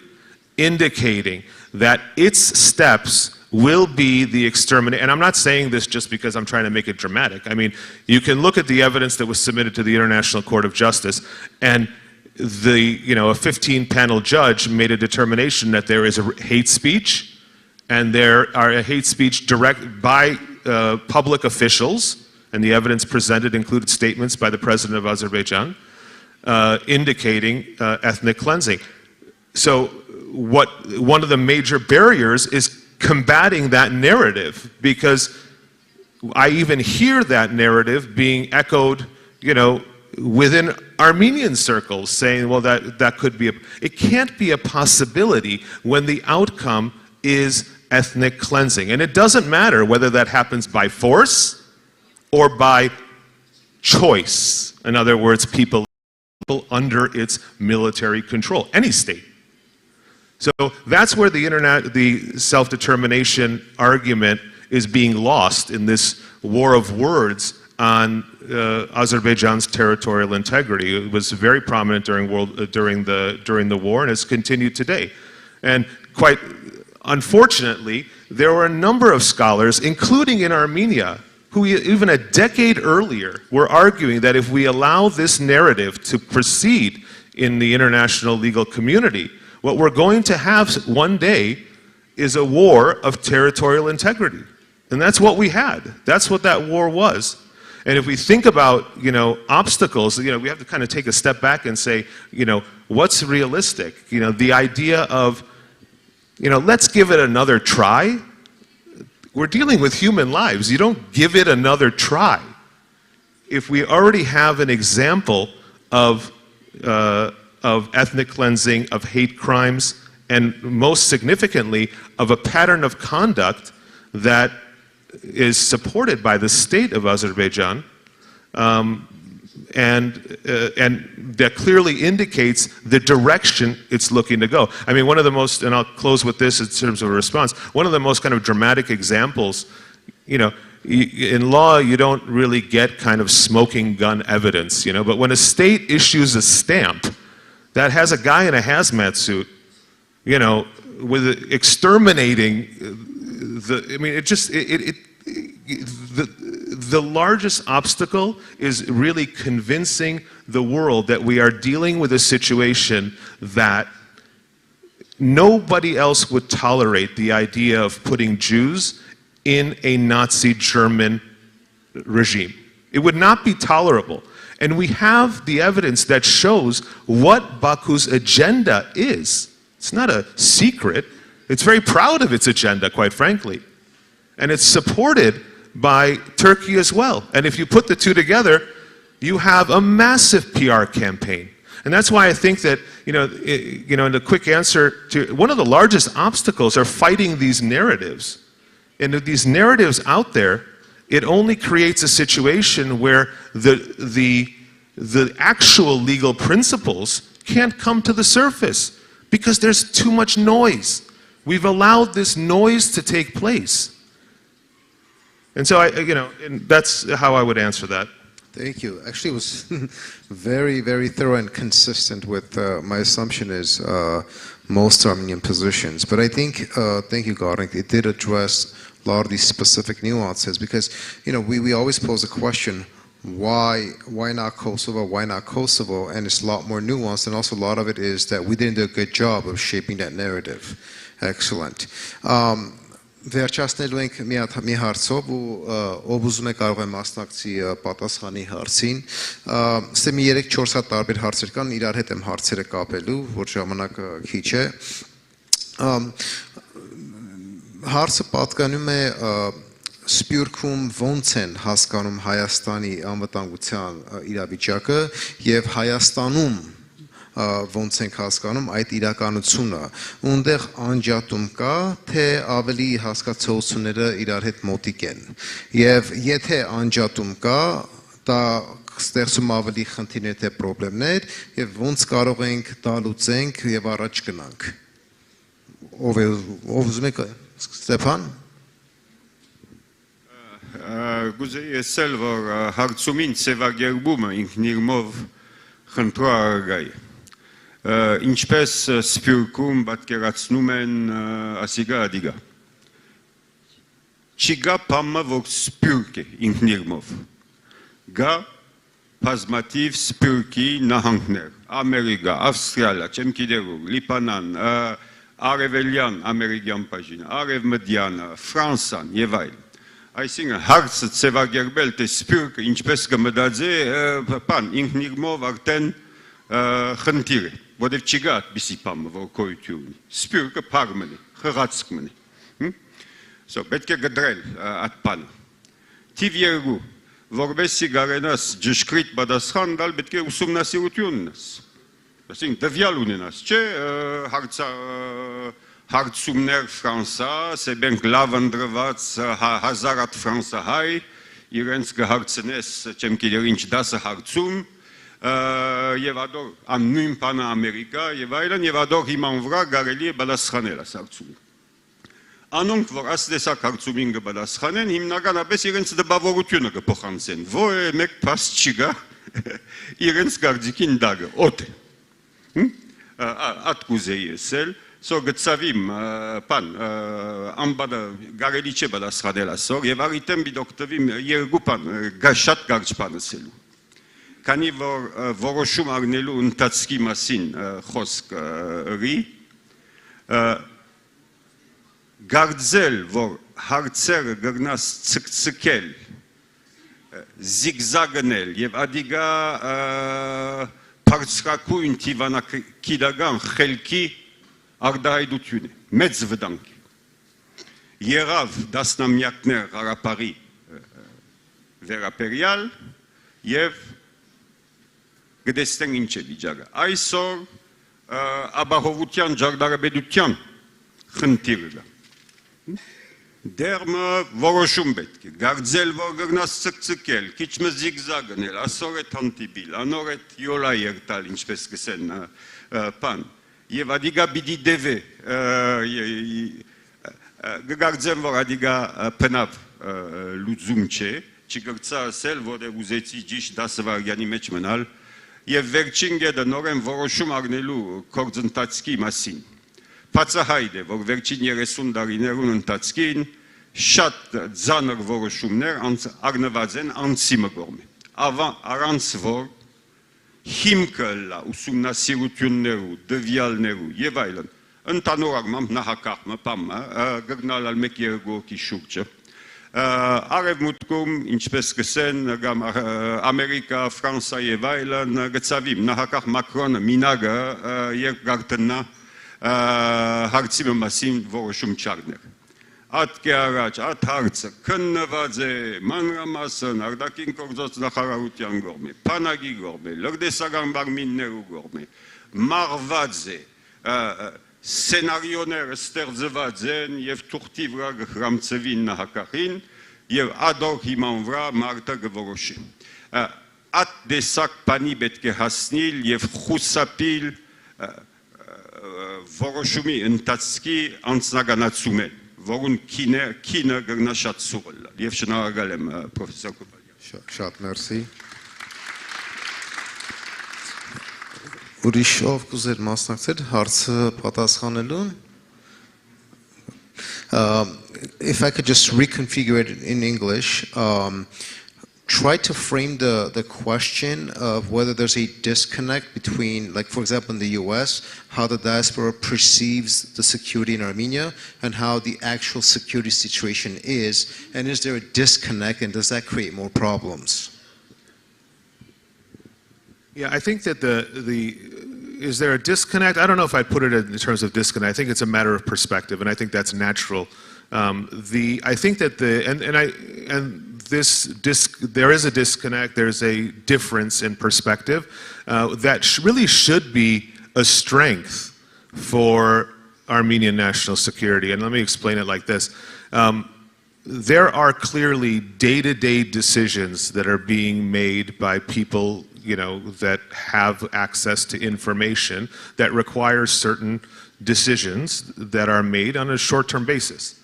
Then there's kind of these larger national security objectives and understandings, which when you're kind of stuck in the middle of trying to figure out what to do tomorrow or this afternoon or in this meeting or when I get back on the plane, those decisions, these longer term national security decisions, are better influenced by, I would say, diasporan perspective. And let me say why. The diasporan perspective is, there's no secret. It's a lot more comprehensive of what national security means. I think it's a lot more comprehensive in that it includes the Armenian nation in a more global sense. It includes, and it did include prior to the 2020 war, what the state should be doing from a national security perspective with respect to Armenians in Syria, for example. So I think that that's a healthy perspective to influence national security planning. It's different. Is there a disconnect? Yeah, if you were to sit around at a table, I'm sure there would be great disagreements about what is necessary today or necessary in a few years. But I think we've got to find the mechanism where we can encapsulate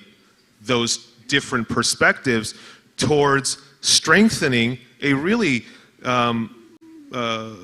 a national security apparatus, a plan, a system that allows for not only meticulous planning on the day-to-day, but also some of these longer-term strategic goals. Because yes, there might be benefits to taking certain action today with the hopes that it's going to produce some sort of result. But if you think about the long term, or you analyze the long term, there could be very significant drawbacks from that. In any democracy, you have the situation where governments change in a democracy. The national security apparatus doesn't necessarily change. You see that in Narcissus, you probably speak much more to this than they would know much more than I do. But in large Western countries, you can have the government change. The Pentagon doesn't change. It still has its national security objectives. So how do we bring in a maybe more comprehensive understanding of national security as the foundational element? We have to set those goals, what that means. And I dare say that the disconnect often comes from the fact that from the diaspora, the idea of national security includes all Armenians. And it's an influence that I think is important for the state to consider in its day-to-day decisions. Excellent point. I just want to kind of wrap up and second that opinion based that you mentioned my work on this. The role of the diaspora in better conceptualizing security leads to a diversified understanding of security as opposed to the tunnel vision that we've had for 30 years. I think that was an excellent point. Շատ լավ շնորհակալ ենք բոլորից, որ մասնակցեցիք եւ շատ հարց կա։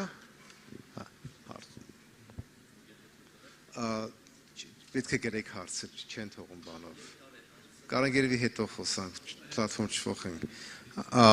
So շատ շնորհակալ ենք, մասնակցեցիք բոլորդ, վերջանում է բանը։ Շատ լավ։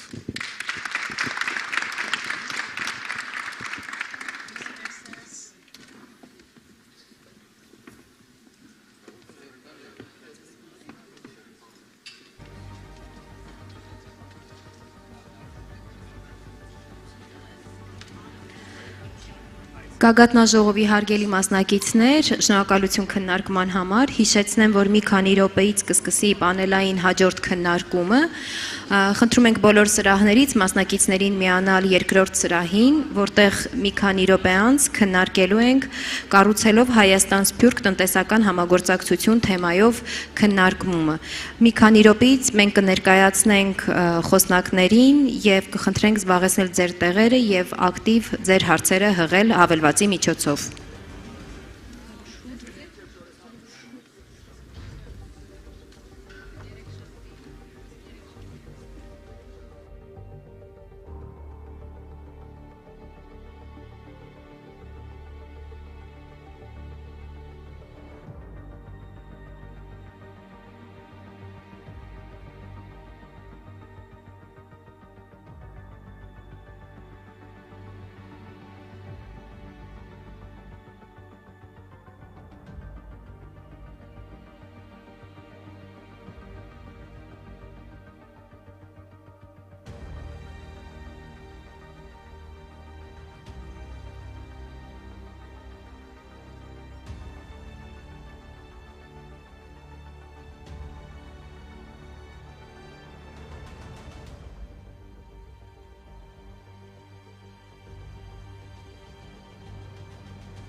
Խնդրեմ Տիկին Չոլակյան, մոտեցեք բեմին։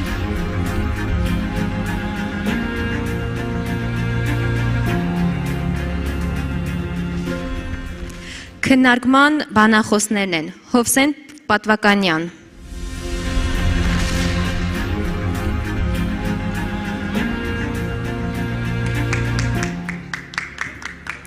Կարեն Զաքարյան,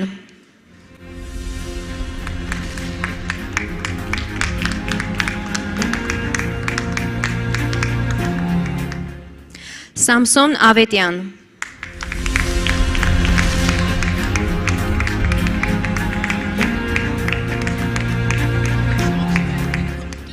և Դանիել Քյուրքչյան։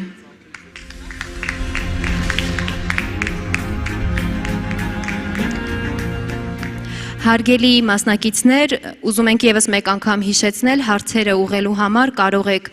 սկանավորել էկրանի QR կոդը և էլեկտրոնային տարբերակով հղել ձեր հարցերը, ինչպես նաև այն մասնակիցները, ովքեր ունեն դժվարություններ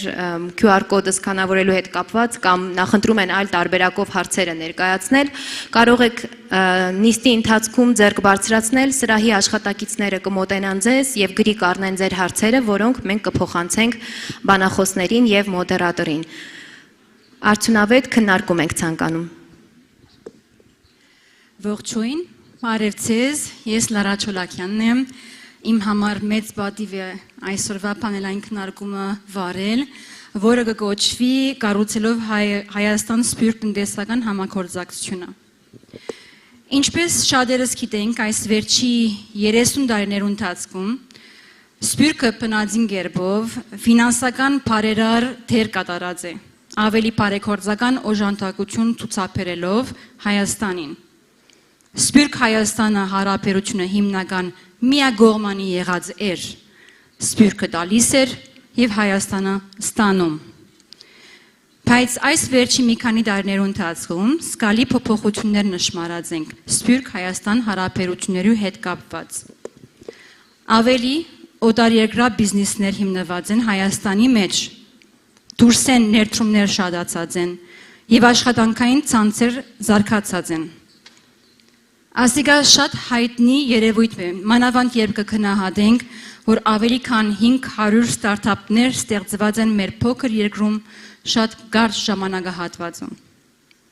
Մեկ խոսքով սփյուռքը վերածած է ոչ թե միայն դրամական փոխադրումներում կամ փոխանցումներու աղբյուր կամ ֆինանսական բարերար, այլ նաև եղած է ներդրումների, նոր խաղապարների եւ հմուտությունների միջնորդ, որը կօգնի ուժեղացնել նորարարություններ։ Սակայն չենք կնար ուրանալ կամ ժխտել, որ Հայաստանը մաս կկազմի մի էկոսիստեմի, որը ունի ռեսուրսների պակաս կամ նաև պաշտպանության պակաս, ելներով իրեն աշխարհագրական թիրքը եւ զանազան ճգնաժամերը։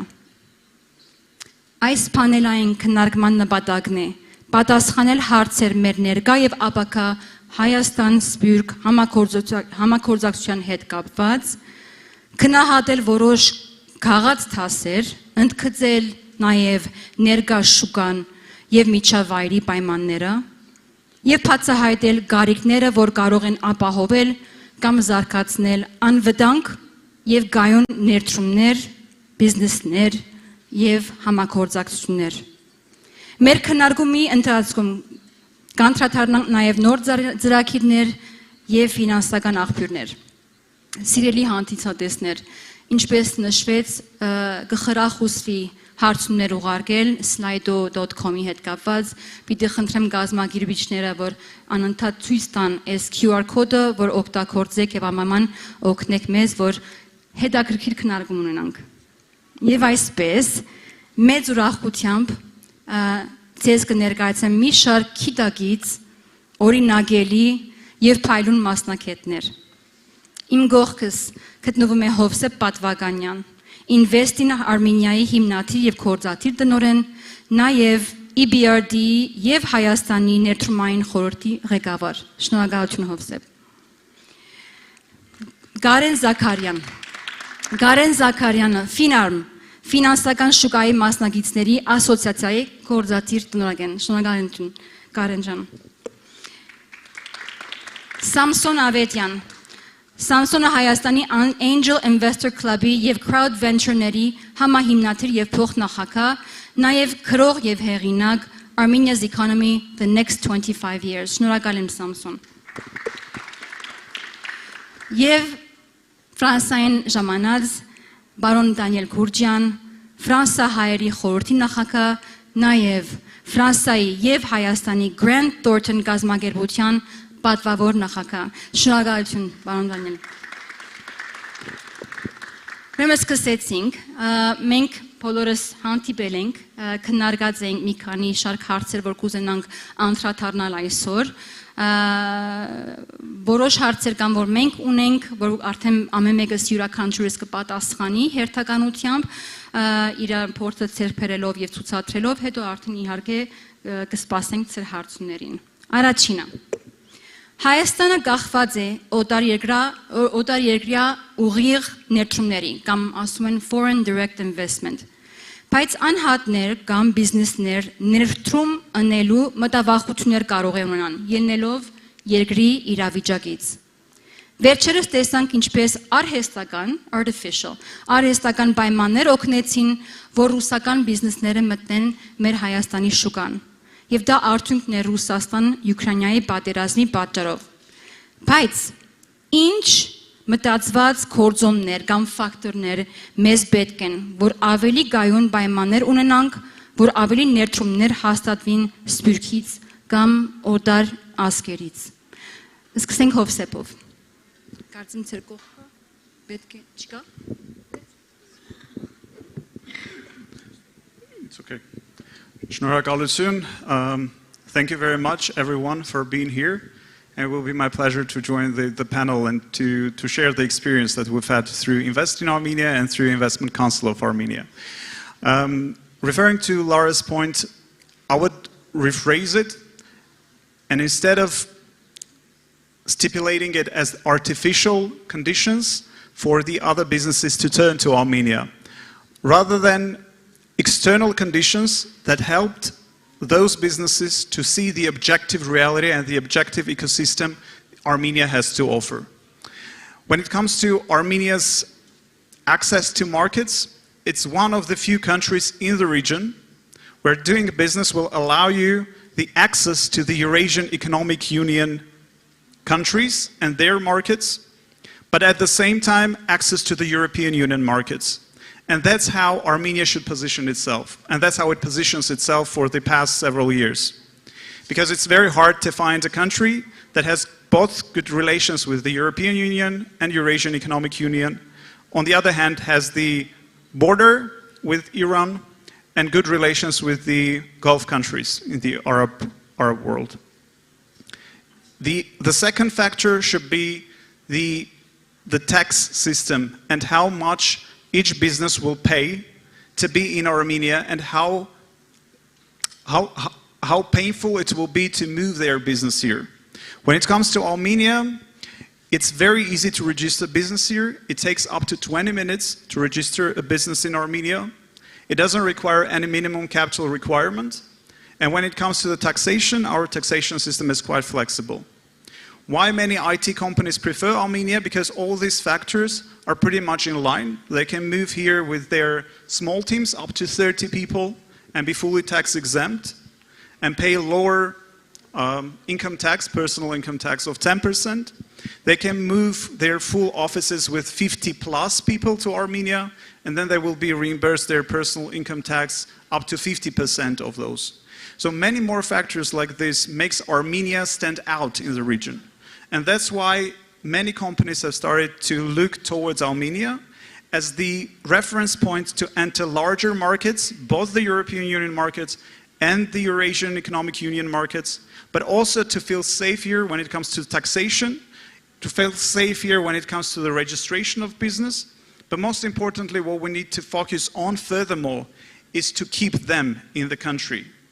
to make sure that they continue to feel happy, satisfied in the conditions they operate in, and to increase their flow of investments.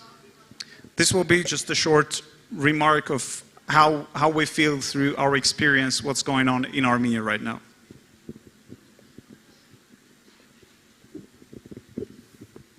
Շնորհակալություն։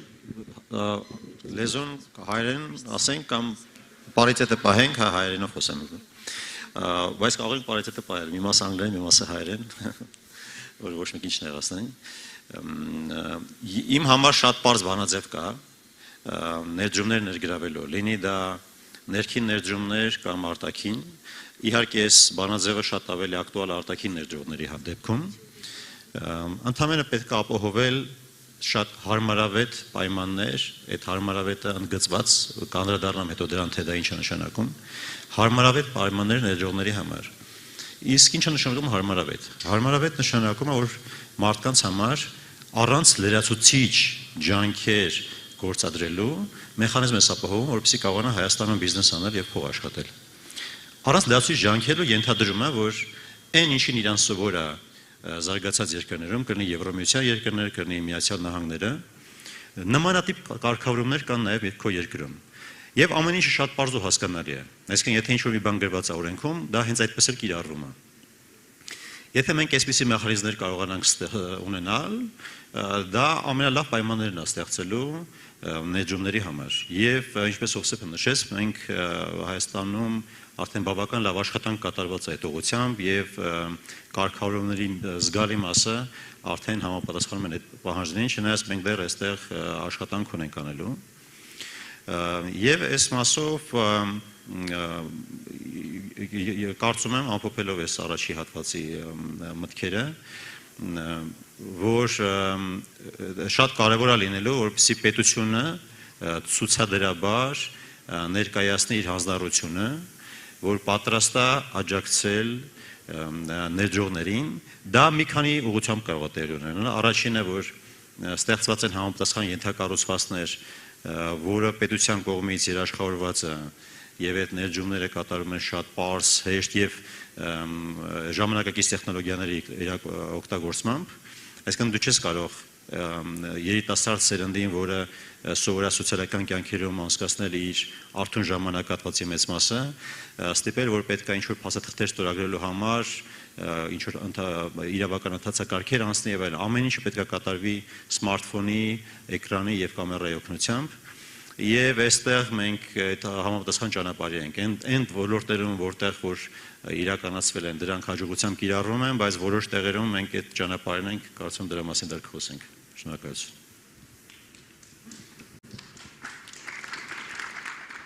Շարունակում ենք։ Շատ լավ, շնորհակալություն, Լարա, շնորհակալություն կազմակերպիչներին։ Շատ կարևոր թեմա է կարծում իհարկե եւ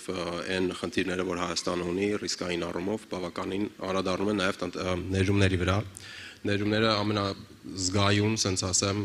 տնտեսական ցուցանիշներից են, այսինքն երբ որ ինչ-որ խնդիր է տեղի ունենում, ներդրումներն են առաջի հերթին դա զգում իրանց վրա։ Մենք երբ որ մի հատ ուսումնասիրություն էինք արել մոտավորապես մի տարի առաջ, հենց այս թեմայով ներդրումների հետ կապված։ Ու ասենց ասեմ, որ կարգավորումների առումով Հայաստանը գտնվում է բավական լավ դիրքերում, այսինքն մենք շատ տեղերում չենք զիջում, նաև Հովսեփի եւ ներդրումային խորհրդի հետ կապված իրենց աշխատանքների հետ կապված։ Մեր մոտ ավելի շատ խնդիրը ես կասեի երկու մասի կարանք բաժանենք, առաջի խնդիրը այն է, որ մենք ծախսերի առումով, որպես ասենք cost competitiveness-ը անգլերենով ասեմ, բավականին ցածր է։ Այսինքն այստեղ մենք բավական մեծ գործ ունենք անելու Հայաստանը իր ռիսկերի հետ կապված եւ իր ծախսերի հետ կապված, երբ որ դու այստեղ բիզնես ես անում, առանձնապես տենց մրցունակ չի։ Եվ այդ առումով պետք է աշխատանք արվի տարբեր ուղղություններով, թե օրինակ արտադրությունը մեր մոտ շատ սպառողական տնտեսություն է, Հայաստանը արտադրությունը շատ քիչ է եւ խնայողության մակարդակն է բավականին ցածր։ Եթե մեր մոտ այտենց է իրավիճակը, ուրեմն պետք է աշխատել ավելի շատ արժեք ստեղծելու վրա։ Եվ արժեք ստեղծելը արդեն գալիս է անդրադառնում է գիտության մեջ ներդրում, կրթության մեջ ներդրումներ, որ դու ավելի շատ արժեք ստեղծես, այտենց մրցակցես։ Հիմա այդ առումով բավական մեծ գործ է արվել ներդրումների հետ կապված եւ կրթության հետ կապված այս տարիների ընթացքում, որը շատ կարեւոր է։ Ուղղակի խնդիրը այն է, որ դա կարող է տևի մի քանի տարի, մինչեւ մենք դրա արդյունքները տեսնենք։ Եվ ծախսերի առումով ես կասեի, որ այդ առումով թե մեր փոխարժեքի հետ կապված այդ ամեն ինչը ազդում է նաև ծախսերի մակարդակի վրա։ Անհաղթահարելի խնդիրներ իհարկե չկան, կան երկրներ, որոնք նույն իրավիճակում ոնց որ մենք ենք եղել, հասել են շատ լավ արդյունքների, բայց պետք է նաև գիտակցել եւ այդ մի քանի տնտեսական ցուցանիշները, որոնք նշվեցին։ Շնորհակալություն։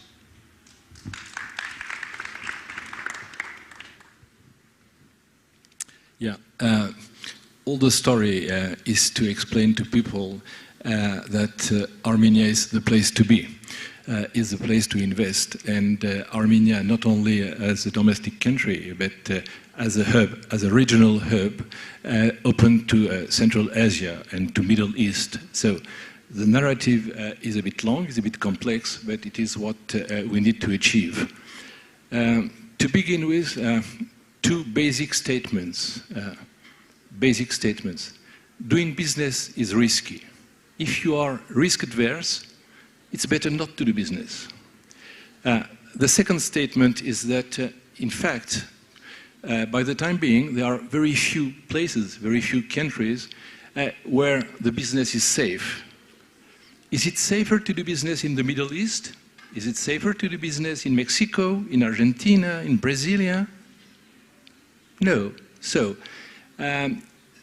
we need to develop narratives to convince people to come and invest in Armenia. Since I'm an entrepreneur, I'm going to state and to quote practical steps and practical narratives. The first one is that we can demonstrate that since the 44 days war, none of the major foreign investors have left Armenia. They are still there, and they are still investing, and they are still exporting from Armenia in the region. Second narrative is that recently quite a lot of young Russian companies have come to Armenia, and I guess that most of them will remain in Armenia even after the end of the war between Russia and Ukraine. So why not? Other foreigners should not come to Armenia. It's the most recent experience, those Russian IT companies. The third narrative is that we should convince entrepreneurs that they should protect their data in Armenia. And it is quite possible to protect the data in Armenia, because if the risk of September becomes one day a reality, entrepreneurs have to react and to escape with their data. So they need to have an escape plan to safeguard their data and their people.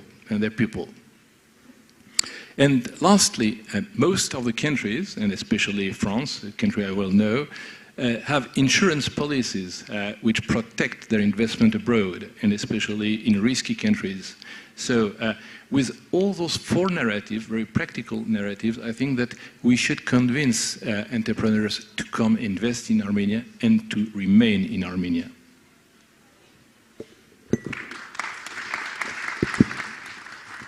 Շնորհակալություն։ Ընթացքը արդեն ես կնկատեմ, որ հարցեր արդեն ինձ գուղարկվի գոր եւ հետաքրքիր որտեղ շատ հարցեր կան, որ համահունչ է մեր արդեն պատրաստված հարցերին։ Հետևյալը պիտի հարցնեմ։ Հիմնական Հայաստանը ունի հրաշալի եւ հզոր գլոբալ ցանց, այսպես ավելի քան 100 երկրներից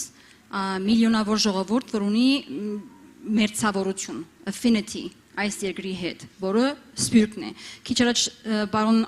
Ստեփան Աստուրյանը ասել որ սպյուրքը տարբեր նշանակություն ունի, ես այստեղ գուզեմ պարզապես բացահայտել, որ սպյուրք ժողովուրդը, որ թրսում է, որ ունի մերձավորություն այս երկրի հետ։ Ու դա հզոր արդեն ինչ որ ներուժ է։ IOM կազմակերպությունը նշած է իրան ինչ որ քրքույկի մեջ, որ կառավարություններ եւ ինչ որ պետություններ պետք է անպայման օգտագործեն իրենց սպյուրքը ոչ թե իբրև գործված տաղանդ, այլ իբրև հաստատված ակտիվներ, established assets։ Հիմա քալով այս հարցին, ինչ նախաձեռնություններ պետք է Հայաստանը գադարի, որ այս լծակները օգտագործի եւ ներգրավի սպյուրքին, Եվ հակառակս, միգուցե պարոն Դանիել դուք կրնաք պատասխանել հաջորդը, այլ հետ կապված սպյուրքը ինչ կրնա անել, որ մոբիլիզացնի իրեն ակտիվները, իրեն ասետները։ Այստեղ մի հատ հարց կար, այդպես որ տալիս է, ինչ է տալիս Հայաստանը սպյուրքին, բայց կարծեմ այս ընդհանուր հարցի շուրջ կարաք պատասխանել։ Այս անգամ եկեք սկսենք պարոն Դանիել Քյուրքյանից։ Պարոն Դանիել, պատրաստ եք հարցին պատասխանելու։ Again, I'll try to be practical in my answers. I think that diaspora on the one hand and Armenia on its hand should have specific practical organizations. And as far as diaspora is concerned, we should promote the doing business in Armenia by creating structures, organizations, associations to gather the entrepreneurs in our respective countries so that they can exchange their experience, they can encourage newcomers to invest in Armenia, and they can, so that they can also take advantage of their failures, because we always learn from the failures. These kind of organizations do already exist in the major countries I know, in the United States, in France, and that works. And they should have a link with what Armenia should also organize. Armenia should organize spots to gather the foreign investors in the country, Chambre de Commerce, associations of entrepreneurs, foreign enterprises in Armenia, and there are also these kind of associations do already exist, and they should work with the embassies and with the Armenian government so that the investment it becomes natural, becomes very easy. On the top of that, there is something that we have not already considered, but that the Jewish community has implemented, is to try to find the link between the different organizations, between the different diaspora organizations, especially in terms of economic matters. The Jewish have the Worldwide Jewish Congress. Why not have the Armenian Worldwide Congress, which could help economic organization to liaise and to be more effective together? As another practical step, we should also imagine organizing economic forums between our respective diaspora and Armenia, and that is what we try to do in France. We were partner in the organization of a forum which should have taken place 2 days ago. It was on the 26th of October, but due to the events of September, we have decided to postpone the organization, and which should now take place in February. And the idea of such forums is to match our diaspora investors, diaspora businessmen with Armenian project holders, Armenian startups, entrepreneurs, so that they come together and they decide to invest together and to grow the business in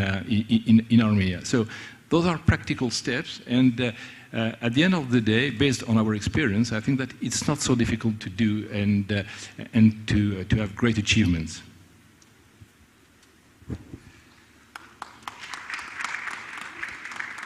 Yeah, so I have a good friend that's also one of the panel speakers here, and she basically put this in such format that the relationship between the diaspora and Armenia needs to mature.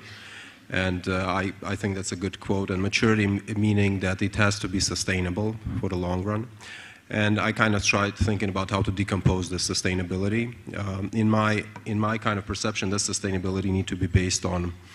value add, how much value addition is there and how it is shared. So value add meaning that you usually measure this in profits and dollars on investment, right?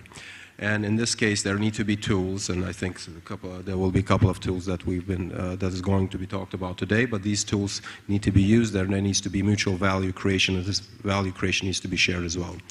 Another thing I kind of thought about sustainability was, well, sustainability is not only value add and kind of profits and dollars. Sustainability is also about aligned interests. It's about transparency. It's about fiduciary duty when it comes to investments. It's about all of these things, integrity and transparency that need to be in place as well. So, in my opinion, any diaspora relations and with regard to economics needs to have these couple of factors that I mentioned. Thank you.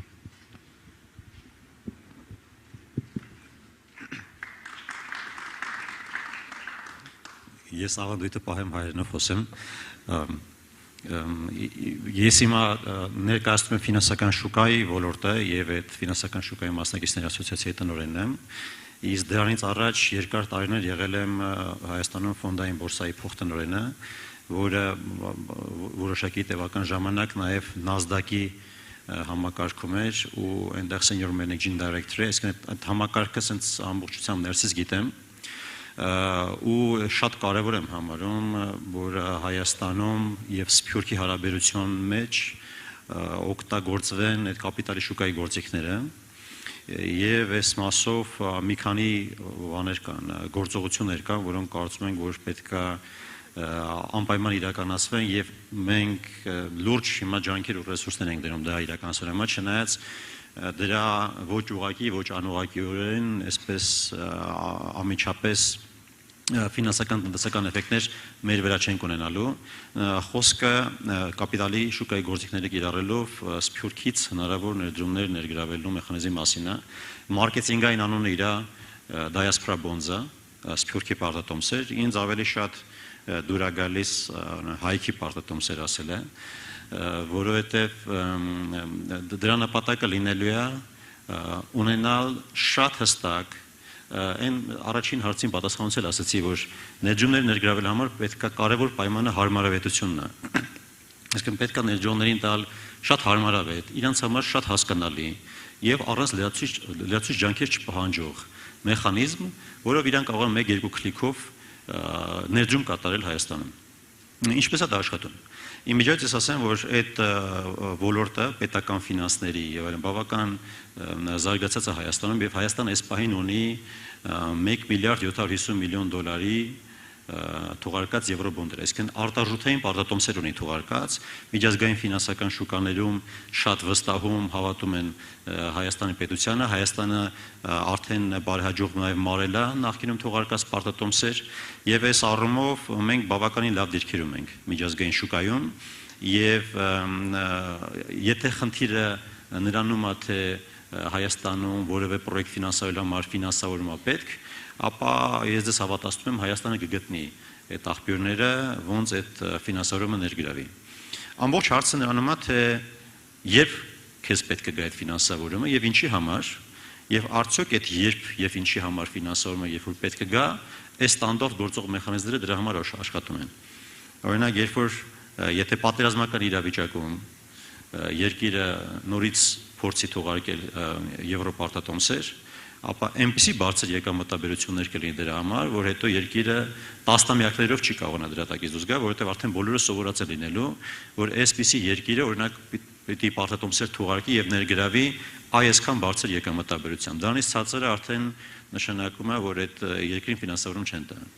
Երկրորդը այդ ստանդարտ ֆինանսական գործիքների ներդրողների շրջանակն է։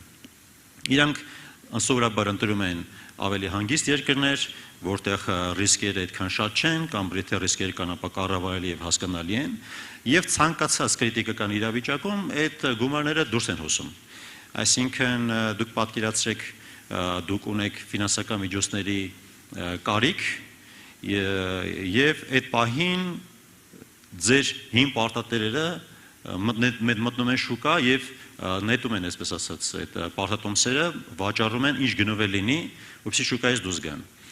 Պարզա, որ սա կրկնակի էֆեկտ է տալու եւ շատ բարդացնելու է քո համար ֆինանսավորում ներգրավելը։ Ես այսպեսի օրինակ եմ սովորաբար բերում, որ պատկերացրեք, ասենք տունը հրդեհ է ընկել եւ այն մարդիկ, ովքեր այդ տանը ինչ-որ ապրանքներ ունեն, որոնք տվել են ժամանակավոր, գալու են, վազելու են այդ ապրանքները հանեն տնից, որ իրանց ապրանքը տան հետ չվարվի։ Իրանց մեծ հաշվով չի տալչում տունը կվարվի թե չի կմնա, բայց այդ ապրանքն է կարևոր իրանց համար։ Եվ լրիվ բոլորովին ուրիշ է այդ տան տիրոջ վարքագիծը, որը վազելա գա այդ առաջին հերթին հանգցնի եւ եթե տեսնում է որ տանիքը փլվելու վրա է, գալու է միսիոն էլ ավելացնի, հասկանալով որ իհարկե ռիսկեր կա որ տանիքը այսպես տեմպես կարող է փլվել, բայց ինքը ջանքեր է գործադրելու այդ տարիքը փրկելու համար։ Այսինքն վարքագիծը բոլորովին այլ է եւ մենք պետք է ստեղծենք մեխանիզմներ, որպեսզի այս երկրի ապագայով շահագրգիռ ու սրտացավ մարդկանց ներդրումները ավելի շատ ներգրավենք։ Այսինքն խնդիրը փողի մեջ չի։ Ինչպես արդեն ասացի, Հայաստանը խնդիր չունի ֆինանսական միջազգային շուկաներից ներդրումներ ներգրավելու, ամբողջ հարցը նրանում է թե երբ մեզ այդ ներդրումները կարիք ունենանք եւ ինչի համար կունենանք, պաշտպանության համար, այլ կարևոր ռազմական եւ ոչ այդքան ռազմական ենթակառուցվածքներ ստեղծելու համար, որի դեպքում կարող է որոշակի իրավիճակներում միջազգային ներդրումները այդքան տրամադրված չլինեն այդ միջոցները տրամադրել։ Եվ այստեղ շատ կարևոր է, որ ինչ-որ մի բան անելուց առաջ ուսումնասիրես թե ընդհանրապես այդպիսի բան ինչ-որ մեկ արել է, թե չի արել, որոնք են եղել հաջողության դեպքերը, եթե ինչ-որ մեկն էլ այդքան հաջողակ չի եղել, ապա ինչն է եղել սխալ։ Բավականին այդպես մանրամասն ուսումնասիրություն ենք արել եւ այդտեղից երկու երկիր կա, որ հաջողություն ունեն ավելի Հնդկաստանն եւ իհարկե Իսրայելը։ Եվ եղել են բազմաթիվ երկրներ, ովքեր որտեղ փորձ են արել էլի այտենց Թուրքին ներգրավել, ուղղակի այս կամ այն պատճառով բավարար հաջողություն չեն ունեցել։ Ինձ համար մեկ բան կա, հենց ունիվերսալ բացատրություն կա բոլոր ոչ հաջողած դեպքերի, դրանք բավարար չափով պատրաստված չլինելն է։ Ես նաև sense ներքի մի ինֆորմացիա տամ, որ մենք մեր հայ սփյուռքահայերի միջոցով որոնց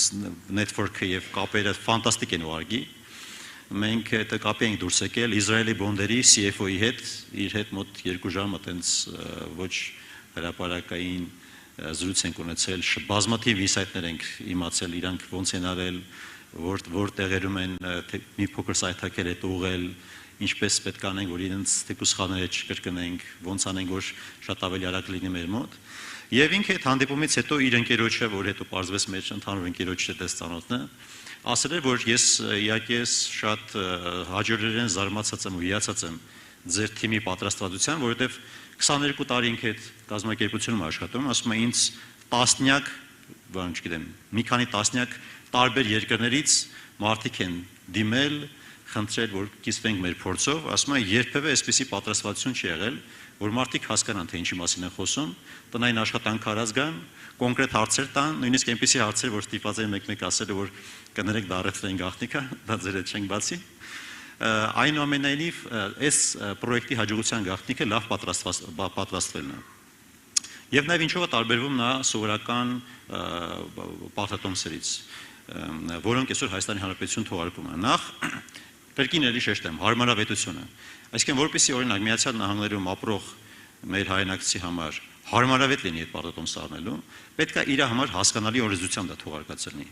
Իսրայելը ժամանակին այդպես է մտածել, որ գնացել է ու թողարկել է դա Ամերիկայի Միացյալ Նահանգներում։ Այսինքն ենթադրվում է, որ այս պարտատոմսերը կթողարկվեն Միացյալ Նահանգներում, ամերիկյան օրենսդրության տակ, կգրանցվեն Securities and Exchange Commission-ում, ծառայությունները կմատուցվեն Ամերիկայում լիցենզավորված ներդրումային ընկերությունների կողմից, այսինքն բացարձակ հարմարավետ միջավայր կստեղծվի, որպեսզի Ամերիկայում ապրող մարդը որևէ լրացուցիչ որոշում կայացնելու կարիք չունենա, այսինքն ինքը ստանդարտ ոնց որ առնում է ցանկացած այլ բոնդ կամ ցանկացած այլ բաժնետոմս, նույն ընթացակարգերով ինքը որոշում կայացնելու, առնի Հայաստանի պարտատոմսերը թե չառնի, եւ ամենայն հավանականությամբ դա լինելու է շատ հեշտացված եւ այդ application-ներով, այսինքն մի քանի քլիկներով բավարար լինելու, որպեսզի այդ ներդրումը կատարեն։ Երկրորդը՝ ի տարբերություն այդ եվրոբոնդերի, որտեղ նվազագույն ներդրման շեմը $200,000-ն է, այստեղ հնարավոր կլինի շատ ավելի փոքր գումարներով։ Իհարկե վերջնական որոշում չկա, թե ինչպեսին կլինի դիզայնը, բայց որևէ խնդիր չկա, օրինակ չգիտեմ, օրինակ լինի նվազագույն շեմը $100 կամ $1,000, չգիտեմ։ Այսինքն շատ ավելի փոքր գումարներով ավելի շատ մարդկանց ներգրավելու խնդիրն է։ Հաջորդ առանձնահատկությունն է, որ մենք, ինչպես Լարան նշեց այդ բացման խոսքում, սովոր է Սփյուռքը դիտել Հայաստանի միայն որպես բարեգործության օբյեկտ, որ անընդհատ պետք է գումարներ տրամադրել, ընդ որում անվերադարձ տալիս ես, հետո հաջորդ տարի էլ ես տալիս, հետո էլ ես տալիս, հետո 4-րդ տարին ասում ես, բայց էլ չես տալիս։ Այդպիսի փորձեր կան, որովհետև համահայկական հիմնադրամի փորձները, գիտեք, մենք պետք է շատ ազնիվ խոսենք իրար հետ, որ ասենք այդ նվիրաբերությունների խոստումների մի մասը ուղղակի հետո չի կատարվում։ Այսինքն ասում են վազող տողում երևում անունը, հետո այդ աշխատակիցները զանգում են, ասում են շատ շնորհակալ ենք, որ դուք խոստումը տվել եք, խնդրեմ բարեհաճեք կատարել, բայց մի մասը չի էլ կատարում, այսինքն ստացավ իր PR-ը, իր գովասանքը ստացավ եւ վերջ։ Այսինքն մենք պետք է ունենանք մեխանիզմներ, որտեղ այս ավելորդ խոսակցությունները մաքրված են լինելու եւ շատ հստակ է լինելու, արել ես կամ չես արել, եթե արել ես բացես քո հեռախոս application-ում ցույց կտաս, որ ասեմ չգիտեմ, օրինակ $50,000 Հայաստանում բոնդ ունես եւ դա անուղղակիորեն նպաստել է շատ կարեւոր օրինակ պրոյեկտի ֆինանսավորմանը։ Եվ սրանով լրացնելով սա պետք է ասեմ, որ օրինակ այդ գումարները անվերադարձ չեն, այսինքն չգիտեմ 3 տարով կլինի, 5 տարով կլինի, այդ գումարը ձեզ վերադարձվելու է, վերադարձվելու է նաեւ որոշակի եկամտաբերությամբ, այսինքն դուք այսպես ասած բարեգործություն անելով նպաստելով Հայաստանի տնտեսության աշխուժացմանը, կարևոր ենթակառուցվածքների կառուցմանը, ոչ միայն ձեր գումարը անվերադարձ չեք տալիս, հետ եք ստանալու, այլ նաև որոշակի եկամուտ եք ստանալու դրանից, եւ այստեղ այս win-win, ասենք հաղթանակ տարբերակն է, այսինքն դուք համ նպաստում եք երկրի զարգացմանը, համ էլ նաև կարողանում եք գումար աշխատել դրանով։ Այս թեմայով մենք շատ պետք է խոսենք, կարծում եմ։ Մենք հենց դեռ այս ճանապարհի ահագին աշխատանք արել ենք նախապատրաստական Եվ ձեզ պետք է ասեմ, որ մենք նաև շատ քննարկումներ ունենք այս վերջերս ակտիվացած Հայաստանի տարբեր պետական մարմինների ներգրաված եւ վերջին մեր հանդիպման արդյունքը եղավ նա, որ կառավարությունից պետք է ստանանք հանձնարարական արդեն կոնկրետ գործողությունների քայլեր մշակելու, որպեսզի պարզ լինի, թե օրինակ այս պարատոմսերը թողարկելու համար ինչ քայլեր են պետք իրականացնել, որպեսզի արդեն որոշումը կայացվի եւ գնանք այդ քայլին։ Մի խոսքով մենք այս մասով դեռ բավական կարծում եմ խոսակցություններ ունենալու ենք։ Ես անձամբ հավատացած եմ, որ սա շատ կարևոր նախաձեռնություն է լինելու։ Եվ դա ելի կրկնեմ փողի մասին չի։ Մենք պետք է կարողանանք ներգրավել մեր աշխարհասփյուր հայությանը, Հայաստանը, որպեսզի մարդիկ տնտեսապես շահագրգռված լինեն, որպեսզի Հայաստանի Հանրապետությունը լինի, որպեսզի Հայաստանի Հանրապետությունը ծաղկի, բարգավաճի եւ հարուստ լինի։ Եվ այս մեխանիզմը նաև հնարավորություն է տալու, վերջին ամփոփեմ, հնարավորություն է տալու, որովհետև երբ որ դուք մեխանիզմ եք ստեղծում, որ պետությանը վստահելով եւ պետության ստեղծած մեխանիզմներին վստահելով, որոնք միջազգային մեխանիզմներ են, այսինքն պետությունից շատ կախված չեն, լինելու են ամերիկյան պետության վերահսկողության ներքո, լինելու է շատ վստահելի մարդկանցից բաղկացած խորհուրդ, որ այդ բոլոր մեխանիզմները վերահսկելու է։ Եվ եթե մենք այսպեսի մեխանիզմ ենք ստեղծում, որը թույլ է տալու ներդրումներ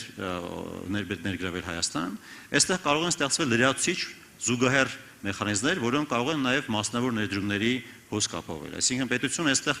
առաջնային այդպես քայլողի դեր է կատարելու, տրորելու է ճանապարհը, որով հետո մենք պետք է բազմաթիվ այլ մեխանիզմներ ունենանք Սփյուռքից դեպի Հայաստան ֆինանսական հոսքեր եւ ներդրումներ բերելու տեսանկյունից։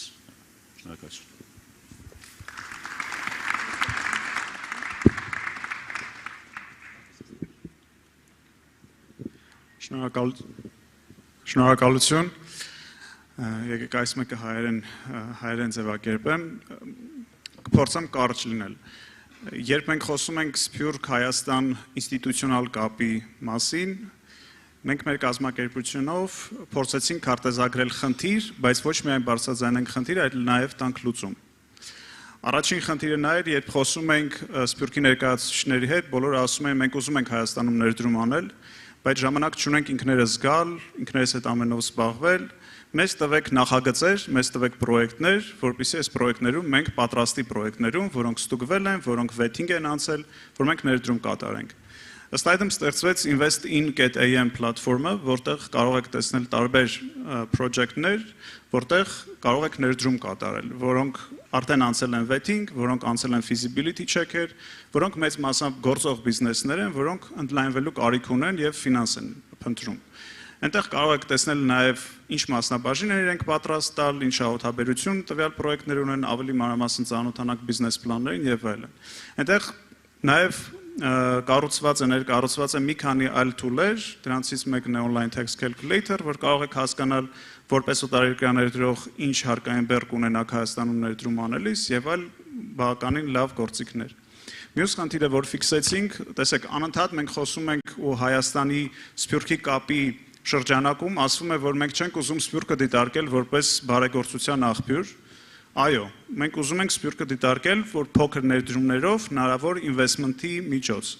Բայց երբ սկսեցին կազմակերպություններ հայտնի գալ, որ ուզում էին ստեղծել crowdfunding investment պլատֆորմներ, որտեղ դուք հնարավորություն կունենայիք դիցուք $50, $100 ներդրում անել, բայց ունենալ ոչ թե բարեգործության մոդել, այլ ունենալ դրա դիմաց բաժնեմաս։ Automatic conversion։ Ձեր $50-ը ընկերությունում ինչ-որ մի բաժնեմաս կկազմեր։ Հասկացանք, որ այս կարգավորումները եւս չկան։ Investment Council of Armenia-ով Հայաստանի ներդրումային խորհրդով մենք սկսեցինք այս մասով էլ աշխատել սերտորեն կենտրոնական բանկի հետ, թե ներքին կարգավորումների, թե օրենքների փոփոխության մասով, որպեսզի crowdfunding investment-ը այդպիսի հնարավորություն առհասարակ Հայաստանում լինի։ Ուրախ եմ տեղեկացնել, որ մոտ 4 ամիս առաջ այս մեծ փաթեթը արդեն ընդունվել է։ Այսինքն հիմա հնարավորություն կա ու մենք գիտենք արդեն իսկ մոտ 7 կազմակերպություն, որ մշակում են նմանատիպ պլատֆորմներ, որոնց միջոցով դուք հնարավորություն կունենաք $50, $100, $200 ներդրում անել հայաստանյան տարբեր ընկերությունների մեջ եւ դրա դիմաց ավտոմատ բաժնեմաս ստանալ։ Այսինքն մեր մոտեցումը հիմնական եղել է այնպեսին, որ եթե կա խնդիր, պետք չի խոսել միայն խնդիրներից, որ կա խնդիր։ Պետք է խոսալ նաեւ լուծումներից։ Որովհետև եթե դու մենակ խնդրից ես խոսում, դու դառնում ես միայն խնդրի մի մաս։ Իսկ մենք պետք է լինենք solution-ի մաս։ Այսինքն we shouldn't be a part of problem, we should be a part of solution. That's the vision that we have at Invest in Armenia, that's the vision we have in Investment Council of Armenia. Երրորդ բլոկը, որի վրա հիմա աշխատում ենք, ու հատկապես որ Ուկրաինայի դեպքերը եղան, Սիրիա, Լիբանան եւ այլն, ահագին մեծ հոսք են ունենում Սփյուռքից արտադրական կարողություններ, որոնք ուզում են Հայաստան բերել։ Արտադրական կարողությունները, երբ ուզում են սարքավորումները, երբ ուզում են Հայաստան բերել, արդեն իսկ իրենց ունեցած իրենց երկրում, եւ չունեն այս մասով ինվոյսներ, մաքսայինում դա խնդիր է առաջացնում։ Redomiciliation-ի մենք կարգավորումներ որպես այդպիսին այս առումով չունենք։ Ու ստիպված кейսեր են լինում, երբ այդ արտադրական բակային մեծ հոսքերը, սարքավորումները սահմանում մնում են up to 4 ամիս, 5 ամիս եւ այլն։ Երբ այս մարդը ուզում է արագ, այսինքն պատերազմ է արտակարգ իրավիճակ է, ուզում է արագ այս տեղափոխումը կատարել։ Ու այս առումով եւս հիմա աշխատում ենք մեծ փաթեթի շուրջ, որ օրենսդրական մակարդակում այս ամենը լուծվի։ Ու կարծում եմ մեր խնդիրները հիմնականում այստեղից են գալիս։ Մենք սիրում ենք քարտեզագրել խնդիրներ, որ կան, բայց երբ հարցը հասնում է լուծման, լուծում չենք առաջարկում, լուծումը մյուս թևի վրա ենք թողում։ Կարծում եմ հենց այստեղ է այն բացը, որ պետք է լրացվի, որ երբ խոսում ենք խնդիրների մասին, լուծման մասին նաև խոսենք։ Ու այն բոդիները, այն ինստիտուտները, որ կան Հայաստանում, որոնք այս լուծումները կարող են մշակել ու առաջ տանել, իրանց հետ էլ ավելի սերտորեն պետք է աշխատել, էլ ավելի սերտորեն պետք է համագործակցել։ Կփորձեմ այսքանով ավարտել։ Հովսեփ հետաքրքիր է ասում եք, որ իսկապես պետք է լուծումներու մասին խոսանք քննարկենք, բայց նաև ճիշտ է շատերը ասում են խնդիրների հիմնական ղեկավարող գործընթացների հետ կապ ունի regulatory process, այսպես ասում են, մենք ուզում ենք կան այստեղ հարցեր անընդհատ գալիս են, շնորհակալ եմ, խնդիրներ ունենք, օրինակ այս ղեկավարող process-ների հետ bureaucracy-ն շատ դժվար է, կամ ասենք կառավարական անդամների հետ քննարկելը դժվարանում է մեզ համար, որ ինչ որ լուծումներ փորձենք անել, դուք միգուցե սկսեմ Հովսեփ պատասխանեք, բայց Samsung-ի կողմից կուզենամ angel investor-ների հետ կապված նաև լսել, որտեղ Invest in Armenia-ի մասին լսեցինք, Finarm-ի մասին լսեցինք, կուզենամ այդտեղ Պարոն Ավետյանն ինքը այդտեղ առաջարկի, բայց սկսենք այս լուծումները ասում ենք, ինչ են լուծումները, ոնց եք դուք անում, որ շրջանցենք այս խնդիրները, իրավաբանական թաշտն է, հարկային թաշտն է, չեմ իմանում, այլ ուրիշ խնդիրներ են, բայց մանավանդ այս կարգավորող process-ների հետ կապված։ Եթե կարելի է հստակ, կարճ, հագիր սևով պատասխան տանք։ Շատ լավ, տեսեք, լսվում է։ Կարգավորումները երկու մասի պետք է բաժանենք։ Կարգավորումներ կան, որ Հայաստանը բավականին մրցակցային է։ When it comes to business-ի գրանցում, շատ արագ, zero bureaucracy, բիզնեսը շատ արագ հնարավոր է գրանցել Հայաստանում 20 րոպե։ Ու Հայաստանը մտնում է doing business-ի չափանիշներով top 10-ի մեջ աշխարհում արագության մակարդակով։ Minimum capital requirement չկա, այսինքն 0 դրամով դու կարող ես գնալ բիզնես գրանցել։ Same thing goes to tax authorities. Մեզ մոտ հարկային համակարգը on-line է, բավականին հեշտ է հաշվառումը անել եւ այլն։ Բայց հենց հարցը հասնում է ավելի խորքային մեծ բաների, Օրինակ ինչի IT-ն շատ հեշտ, որովհետև IT-ն պետք չի գործարան կառուցել, հա? IT-ն գալիս է իր թիմով, rent է անում business center ու սկսում է աշխատել, այսինքն process-ը բավականին երկար է։ Երբ հարցը հասնում է գործարան բացելու, ինչ-որ շինարարության բլոկ մտնելու ու որտեղ կան շինթույլտվություններ, գազի միացում, ջրի միացում, էլեկտրականության միացում, այդտեղ այս regulation-ների խնդիրները սկսում են աճել։ Ավելի է բարդանում հարցը, որովհետև water connection, gas connection, electricity connection սրանք outsourced natural monopoly են, այսինքն մեկը Veolia-ն է, որը ֆրանսիական ընկերություն է, մյուսը Gazprom-ն է հայտնի ու էլեկտրական ցանցերն են, որոնք հայկական են, բայց էլի բարդությունները առաջանում են։ Այս առումով բարդությունների փաթեթը իհարկե կա։ Այս առումով շատ ավելի դժվար է օրենսդրական մակարդակում բաներ փոխել։ Բայց մյուս առումով, մյուս հարցերում, երբ որ bureaucratic level-ների բաներ են լինում, որոնք օրենսդրական մակարդակում հնարավոր է լուծել, մեր կառույցը ինչ է անում։ Investment Council of Armenia-ի անդամներ են 11 ասոցիացիաներ, բիզնես ասոցիացիաներ, որոնք ներկայացնում են ավելի քան 2000 բիզնեսներ ընդհանուր կումուլատիվ։ Իրենք այս խնդիրները բերում են, մեր իրավաբանները, մեր տնտեսագետները այս ամեն ինչի շուրջ աշխատում են, օրենսդրական փաթեթներ են մշակում եւ ներկայացնում են փոխվարչապետի գրասենյակ, վարչապետի գրասենյակ, էկոնոմիկայի նախարարության հետ ենք աշխատում բավականին սերտ ու այս ֆորմատով, երբ հստակ բիզնեսից եկավ խնդիր, լուծումը ոչ թե այսպես ընդհանրական նկարագրական լուծում է, այլ կոնկրետ իրավական փաստաթուղթ, ասում ես, սա է մեր օրենսդրական փաթեթը, սա է մեր ռեֆորմի տեսլականը ու մանրամասն գրված։ Նույն կերպ ոնց կգրեր կառավարությունը օրինակ, հա, լեզվի տեսանկյունից։ Այս առումով շատ ավելի հեշտ է աշխատանքը ստացվում, որովհետև իրավաբանը իրավաբանի հետ է խոսում։ Ու այս առումով, երբ նայում ենք մեր 15-ամյա գործունեության ռեկորդները, հա, ունեցել ենք մոտ 25-ից ավելին լայնածավալ բարեփոխումներ։ Այդ թվում IT, tax preferential regime-ը, այդ թվում շրջանառության հարկի համակարգը, լիզինգի ռեֆորմը ու նաև կարծում եմ շատ կարևոր կլինի վերջում սրա մասին էլ խոսել, վերջերս ընդունված Սփյուռքից Հայաստան տեղափոխվող բարձր որակավորում ունեցող մասնագետների աշխատավարձերի սուբսիդավորումը up to 70%, մինչև 70%, ամսական ոչ ավել քան $4200։ Այս ծրագիրը լինելու է մինչև 2026 թվական, բայց սրա մասին ավելի մանրամասն կխոսենք, որ ավելի երկար չլինի, խոսքը փոխանցեմ Սամսոնին։ Շատ լավ, մի հատ ճշտեմ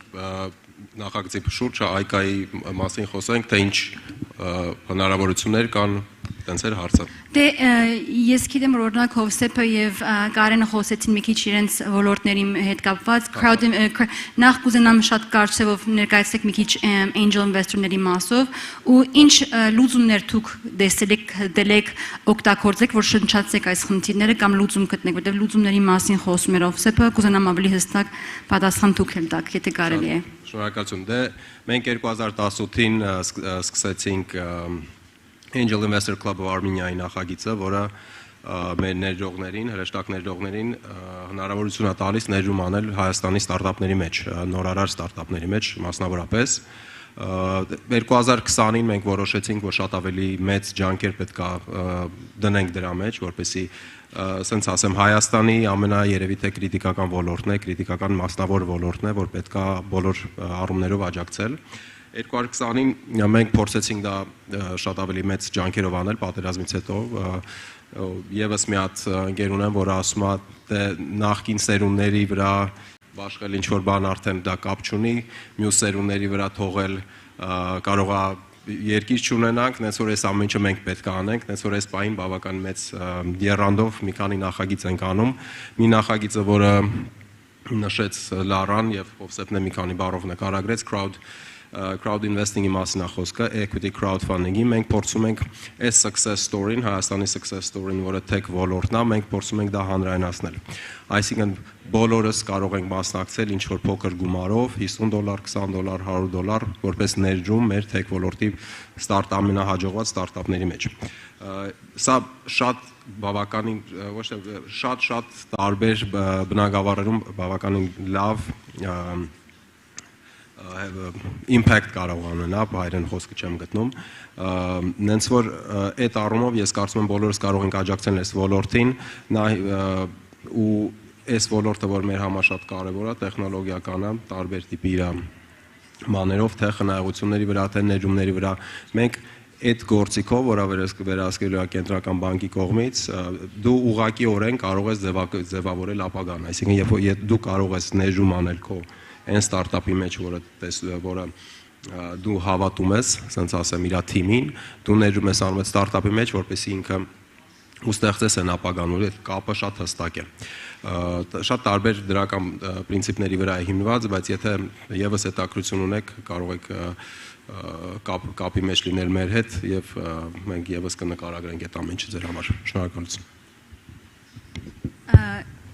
Շատ կարճ եթե ունեք։ Ասեմ, որ այս crowdfunding-ի պլատֆորմայի թեմա շատ հետաքրքիր է եւ որպեսզի նաեւ այդ շատ practical բան տամ, մեսիջ տամ,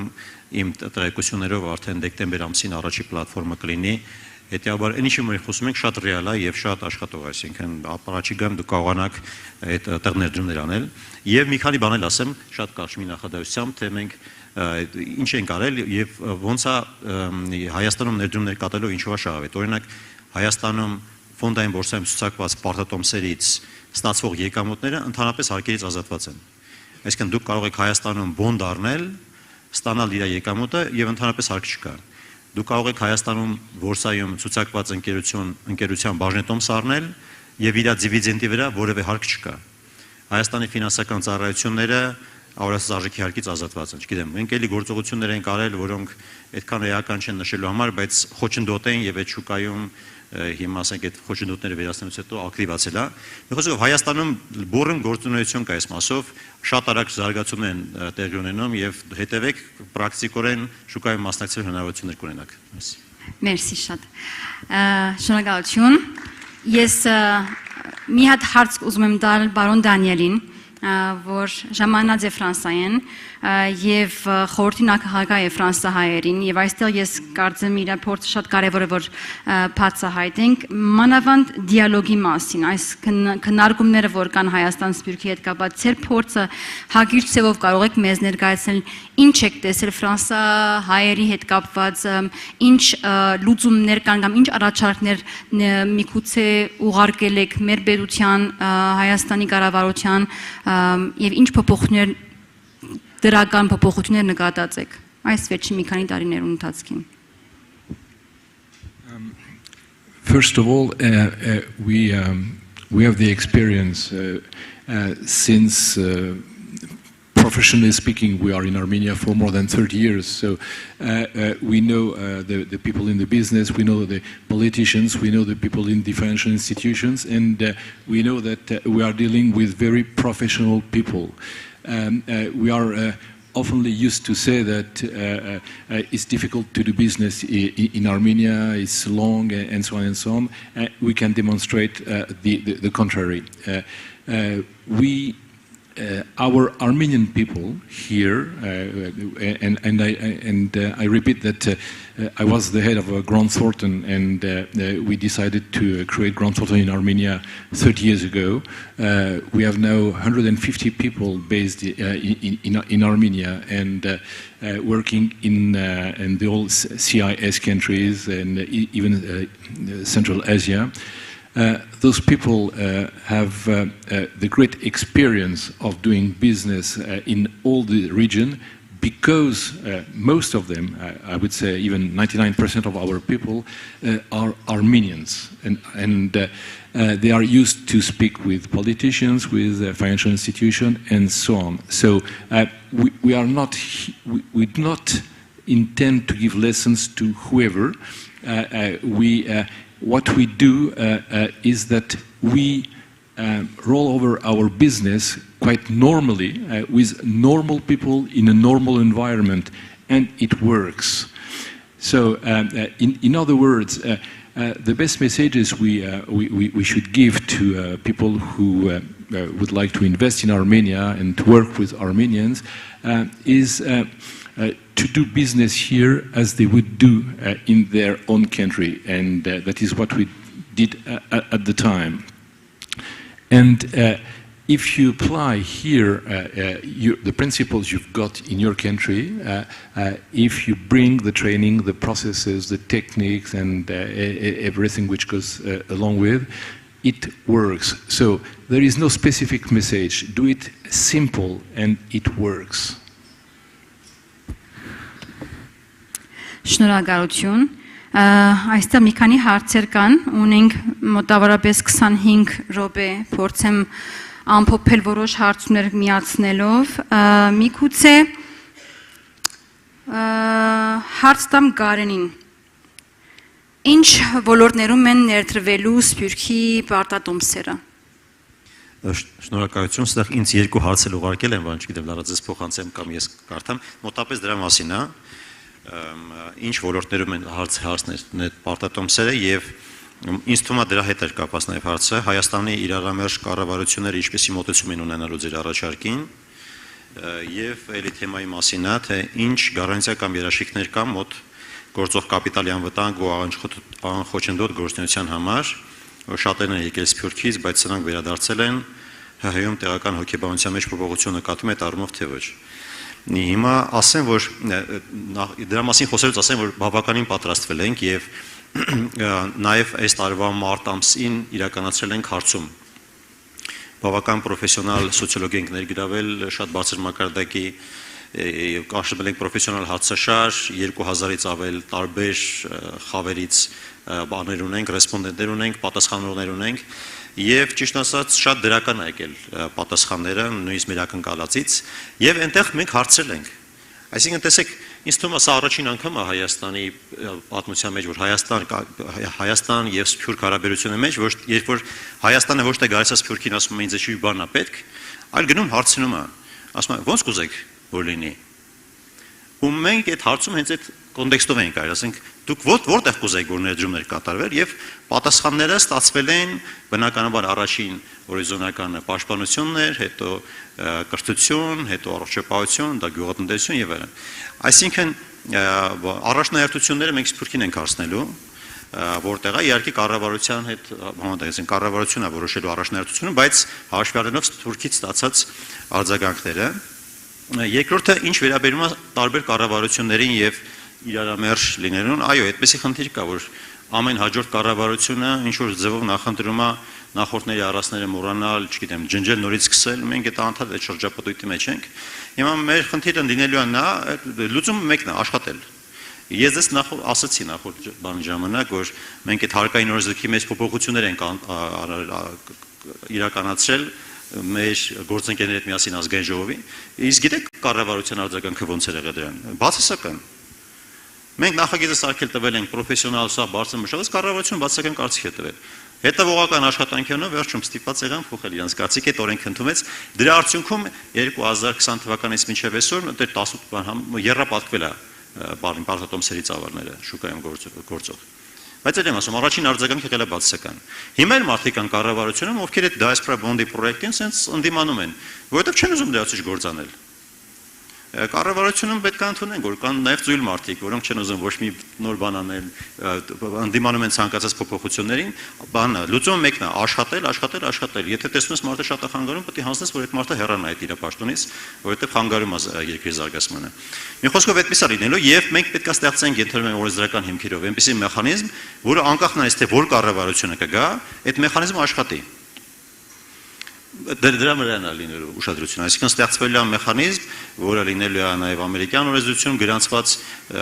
ազդագրերի եւ ներդրումային ընկերությունների միջոցով, լինելու է board, որը շատ վստահելի հայրից պետք է բաղկացած լինի աշխարհասփյուռ։ Այնպիսի մեխանիզմներ, որոնք անկախ նրանից թե ով է այդ պահին երկրի իշխանությունը, այս մեխանիզմը պետք է անխափան աշխատի։ Այսպես է լինելու մեր մոտեցումը։ Շնորհակալություն։ Ես շնորհակալ եմ Գարին։ Հաջորդ հարցը ուզում տալ Հովսեփ եւ նաեւ միգուցե Սամվել կարակ պատասխանել այս հարցին։ Որ ոլորտները բիզնեսների Հայաստան կամ Արցախի մեջ հետաքրքիր կլինի ներդրում անել կամ որ ինդուստրիները պետք է զարգանան։ Միգուցե կարակ սկսել Հովսեփ, հետո Սամսուն կուզենաք պատասխանել։ No, yes, I'm a bit biased, so I will tell you, invest in technology. This is our most successful sector in Armenia. If you look at the export numbers, it's exponential. It's also, if you look at different developing countries or even developed countries' progression, competitiveness, productivity, defense, security, everything starts with two things. The first thing that you start with is science, education. The second thing that progresses is technology. So I will tell you, if you want to participate in the success story of Armenian technology, this is the best place to be.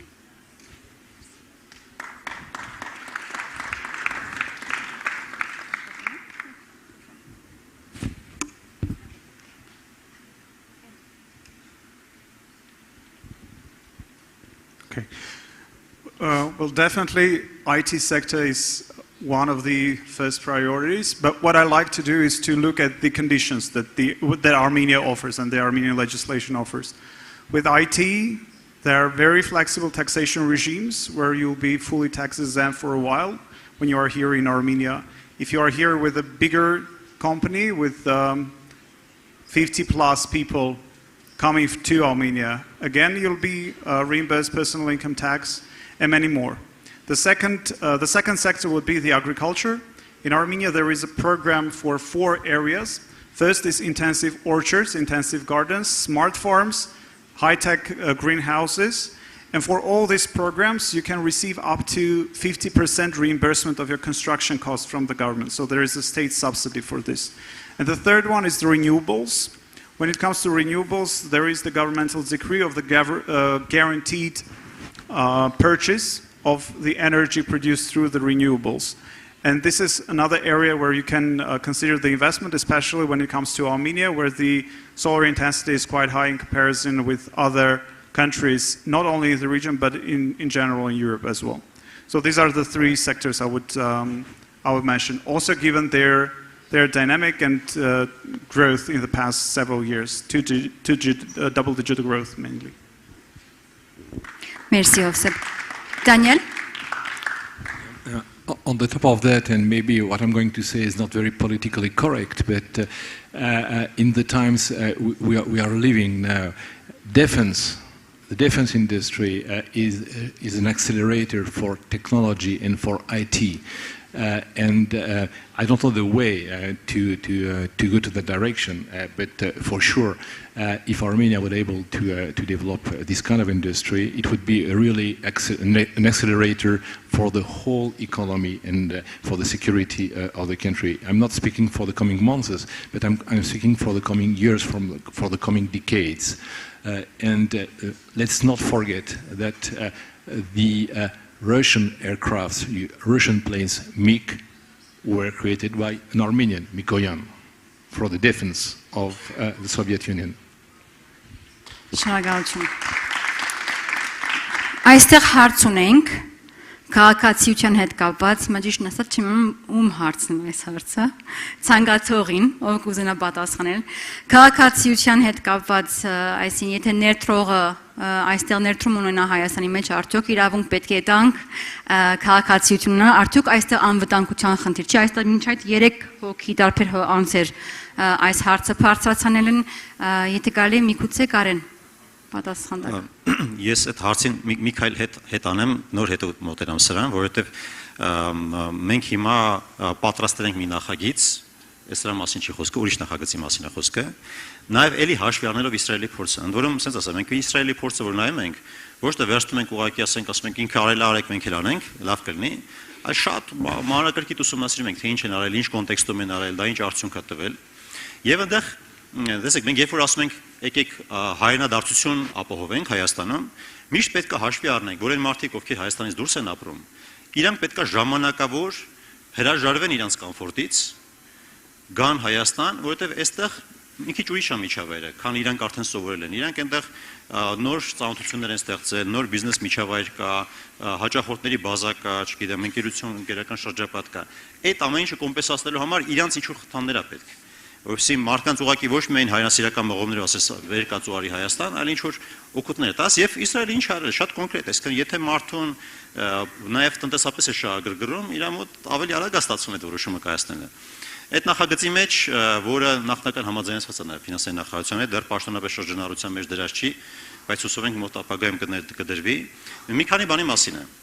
Առաջինը, որ տեսեք, մարդը գալիս է Հայաստան, դառնում է Հայաստանի քաղաքացի, դառնում է Հայաստանի հարկային ռեզիդենտ, բայց իր եկամուտի աղբյուրը դրսում է։ Չգիտեմ, ինքը էլի գալիս գնում է, շարունակում է դրսում հաճախորդներ ունենալ, բիզնես անել on-line, չգիտեմ, կամ այլ ձևերով։ Եվ մեր օրենսդրության համաձայն ինքը այդ եկամուտից պետք է հարկվի։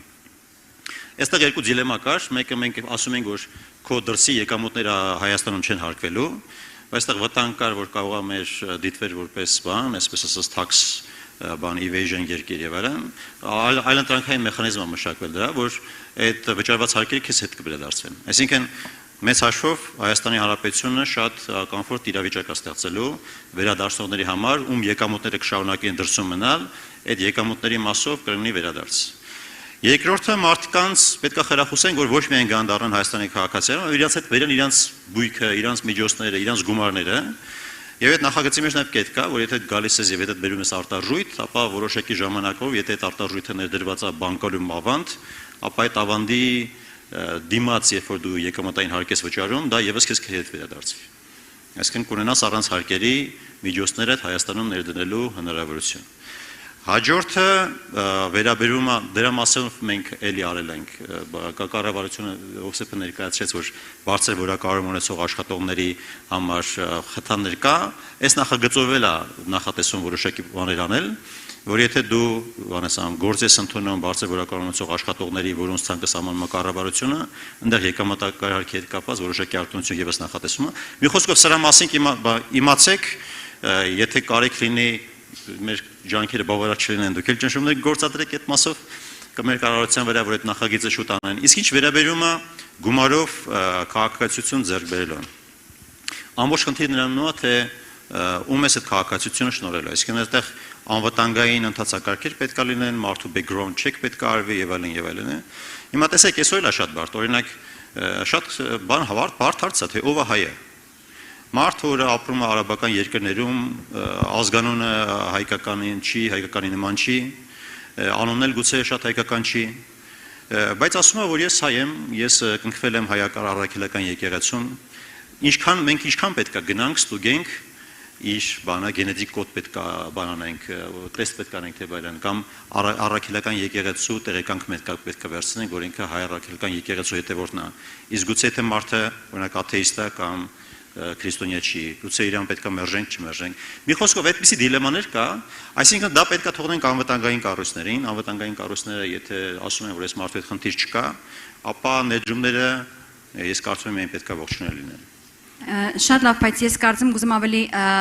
ավելացնել, մենք չենք խոսում հիմնական հայերի մասին, որտեղ այլ օդար, ասենք ես չեմ իմանում, Ուկրաինայից եկած եմ, Հրեաստանից եկած եմ, հայ չեմ, այստեղ ներդրում անում եմ, ճիշտ եմ հասկացել հարցը,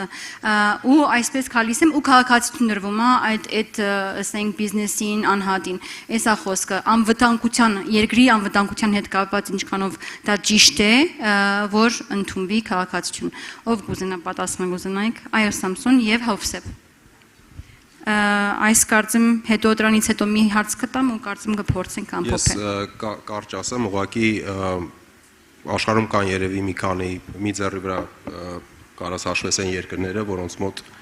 ասենց ասեմ ներգաղթը շատ լավ է ստացվում, ինտեգրվում են այդ մարդիկ եւ շատ լավ դրական նաեւ տնտեսական արդյունքներ են ստացվում։ Շատ ժամանակ դրա հետ կապված ռիսկեր կան, սոցիալական social friction-ի հետ կապված էլի։ Նենց որ այդ առումով իմ տեսակետը դա է։ Ենթադրում եմ խոսքը գնում է նոր շրջանառվող նախագծի մասին, որով 150,000 ներդրում անելու դեպքում տրվում է քաղաքացիություն, բայց էլի տեսեք, մեր հիմնական խնդիրը մեդիայի տեսանկյունից այն է լինում, որ բավականին կարճ, հստակ ինչ-որ մեսիջներ են գնում, ինչ-որ թայթլներ են գնում, առանց խորենալու տեխնիկայի մեջ։ Այս նույն սկզբունքով կարող եք մտածել, որ այսօր էլ որևէ խոչընդոտ չկա, որ Ադրբեջանից կամ Թուրքիայից որևէ մեկը գա ներդրում անի Հայաստան։ Բայց առհասարակ երբ որ ներդրում ես անում, այն փաստաթղթերը, որ դու ներկայացնում ես, կանոնադրություն լինի, դա քաղաքացիություն լինի, դա եւ այլն,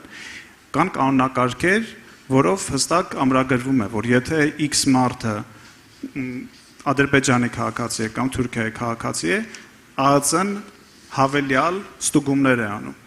Ու միջև այդ green light-ը այդտեղ չլինի, դու չես կարող քո բիզնեսը միջև վերջ գրանցել, այսինքն ներդրումը վերջնականացնել։ պատկերացրեցիք, այսինքն եթե X1-ը դիցուկ ենթադրենք Թուրքիայից X1-ը եկել է ուզում է Հայաստանում 150,000 ներդրում անի, ստանա դրա դիմաց անձնագիր, գրանցելու ժամանակ, հենց բիզնեսը գրանցելու ներդրում անելու ժամանակ արդեն իսկ իր գործը գնալու է ԱԱԾ։ ԱԱԾ-ն National Security of Armenia։ Ու եթե այդտեղ green light-ը չլինի, հետևաբար ներդրումը չի լինի եւ բիզնեսը վերջնական գրանցումը չի ստանա, եթե դա չլինի, դա նշանակում է, որ ինքը քաղաքացիություն եւս չի կարող ստանալ։ Այսինքն իմ խորհուրդը էլի հորդորը խորհուրդը այն է, որ երբ մենք խոսում ենք նմանատիպ sensitive նախագծերից, իհարկե երկու ստեկ է, հա, այսինքն կառավարությունը մաքսիմում պետք է անի, որ մաքսիմալ ճիշտ հասցնի այն մեսեջները, որ հիմա ես հասցրեցի, չնայած ես կառավարությունից չեմ։ Մյուս կողմից էլ պետք է մաքսիմալ հասարակ այսպես A to B տարբերակով չնայել, որովհետև հավատացեք, այդ process-ը բավականին միջև ինչ որ օրենքի նախագիծ մշակում է, բավականին երկար ընթացք է ստանում։ Քննարկվում է տարբեր իրավաբանների հետ, տարբեր ընկերությունների հետ, տարբեր մարդկանց հետ ու նոր գալիս է վերջնական իր տեսքի։ Երևի թե այսքանը։ Շատ լավ, շնորհակալություն։ Բարոն Դանիել, միգուցե կրնակ, չեմ իմանում թե ծեր խորհրդի կամ ասենք ֆրանսահայերի մոտ այս հարցը կա, բայց Սփյուռքի հետ կապված մտավախություն չի կա, որ այստեղ mass capital mass-ի հետ խնդիր կա։ Ներդրում ունենք անելիք Հայաստան, բայց դաղանդների պակաս կա։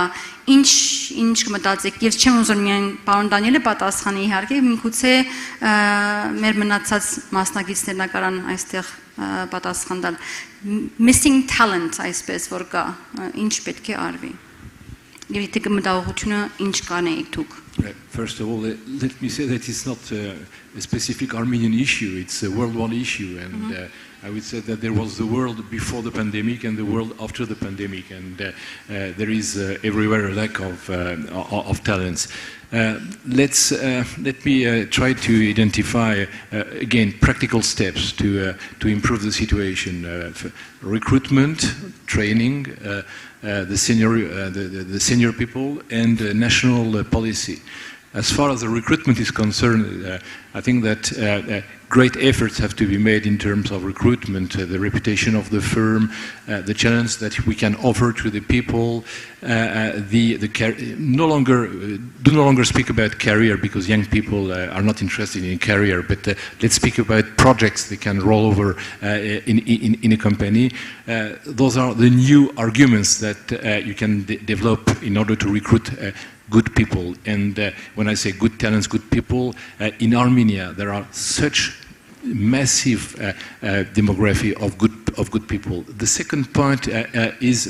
about the training. In this area as well, training has to be changed. People are expecting personal trainings and no longer global courses. They need to have peer training and no longer courses, people coming from outside and giving overall training.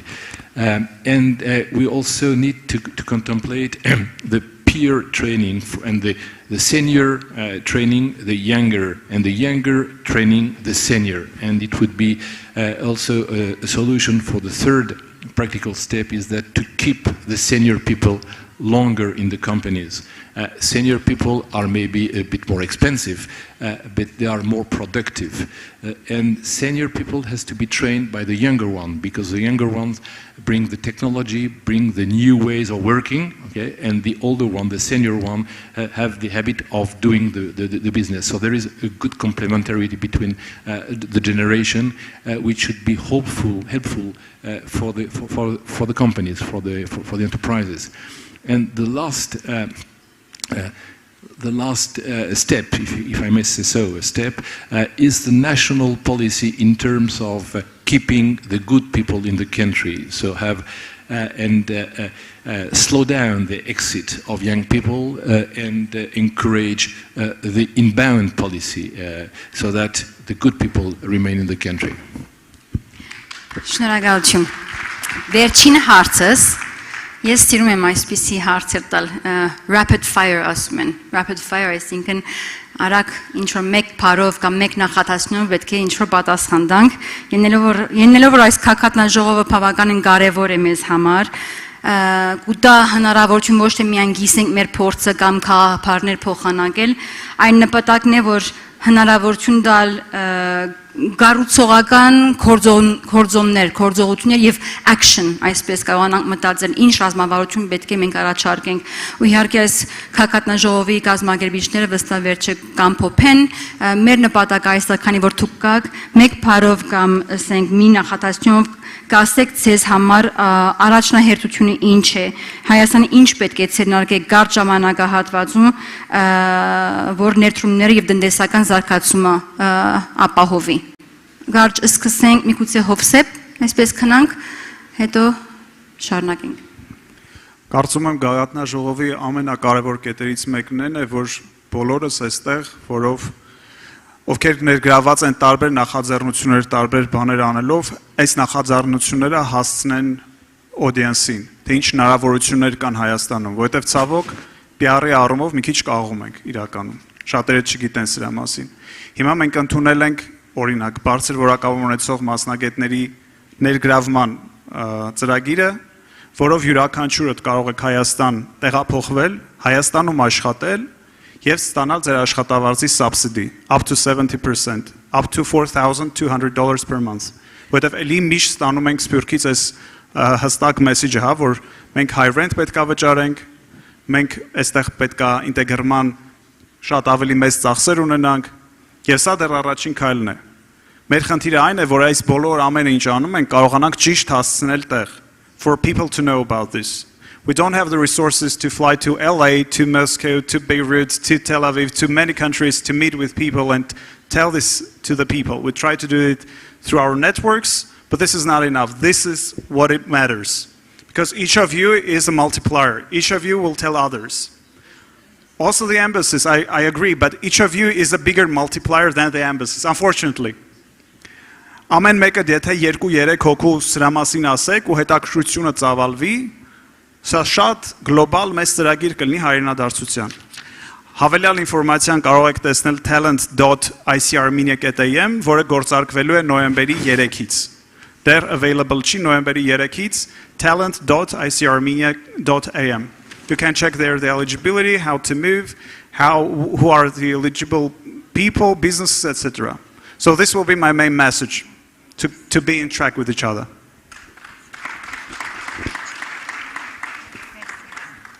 Այսօրվա Գագաթնաժողովի հենց այդ բովանդակությանը համահունչ արինելու եմ եզրակացությունը։ Իսկ մենք պետք է իրար հետ շատ խոսենք։ Իրարից պետք է ավելի շատ տեղեկացված լինենք։ Իրար հոգսերով ավելի շատ պետք է ապրենք։ Այսինքն մենք պետք է ունենանք ոչ թե սփյուռք, որը ապրում է իր հոգսերով եւ ժամանակ առ ժամանակ հայկական նորությունները նայում, այլ ամենօրյա կտրվածքով ներգրաված է Հայաստանի կյանքին։ Գոնե իր ներդրումներով, իր տնտեսական հետաքրքրվածությամբ, եթե ցանկություն ունի գալիս Հայաստանում աշխատում է, օգտվում է այդ պետական աջակցության ծրագրերից, մի խոսքով իր հետ պետք է շատ խոսենք եւ ինձ թվում է պետք է դադարենք ցանկացած հնարավորության մեջ ռիսկեր տեսնելուց։ Հակառակը պետք է նոր հնարավորությունների մեջ տեսնել նոր հաջողության գրավական։ Օրինակ, չգիտեմ, այդ $150,000 պրոյեկտի հետ կապված, օրինակ ինչի չենք մտածում, որ դա շատ լավ առիթ է տեղեկատվություն հավաքելու ամբողջ աշխարհից ավելի ակտիվ եւ ավելի մոբիլ մարդկանց, ովքեր շատ բարձր որակավորում ունեն եւ փնտրում են մի հատ լավ երկիր, որտեղ կգան կապրեն եւ կունենան այդ երկրի անձնագիրը ամբողջ աշխարհում շատ ավելի հանգիստ ճամփորդելու համար։ Ինչ ենք մենք անդադ մտածում, որ այդ հնարավորությունը մեզ տալու է բաներ, հավելյալ ռիսկեր։ Եկեք մի քիչ ավելի, մի քիչ մեծ մտածենք։ Շնորհակալություն։ So I'd say that there's a lot of very good work done on the talent and sciences initiatives in Armenia. So I think that leaves a very good impact on the long run. And I think there are several tools that have been discussed today that you can actually leverage and participate in. So make sure you're aware what's going on in Armenia, what are the success stories, what are the companies that are doing well, and there are plenty of tools right now being developed for you to participate and actually, share the profitability of these success stories.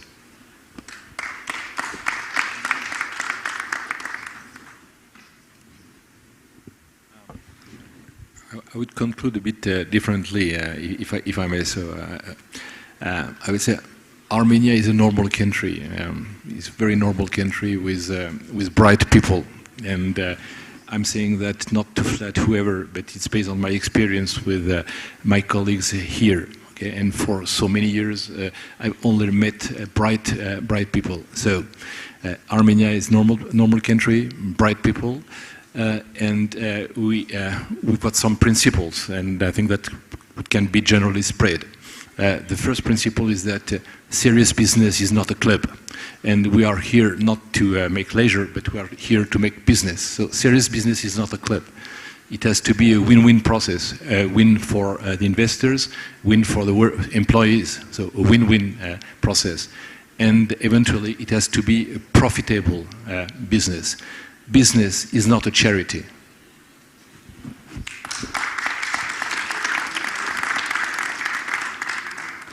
Դանիել Քուրտյան, Սամսոն Ավետյան, Կարեն Զաքարյան, Հովսեփ Պատվականյան, շատ շնորհակալ եմ, որ այսօր եկաք, շնորհակալություն ձեզ, շնորհակալություն ձեզ։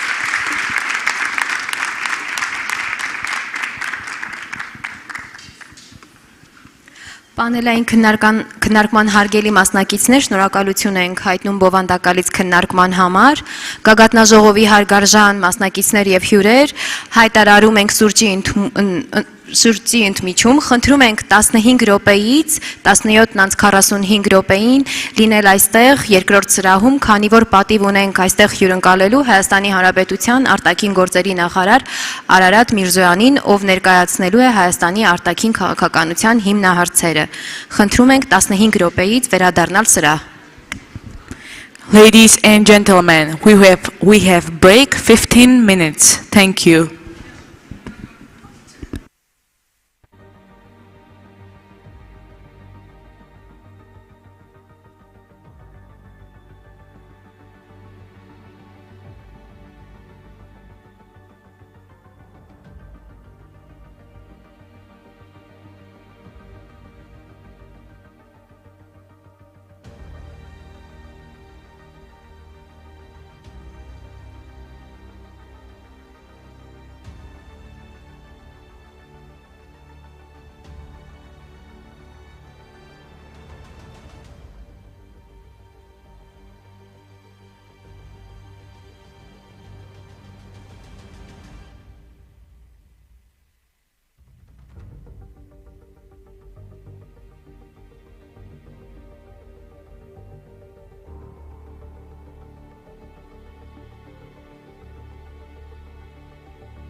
Go.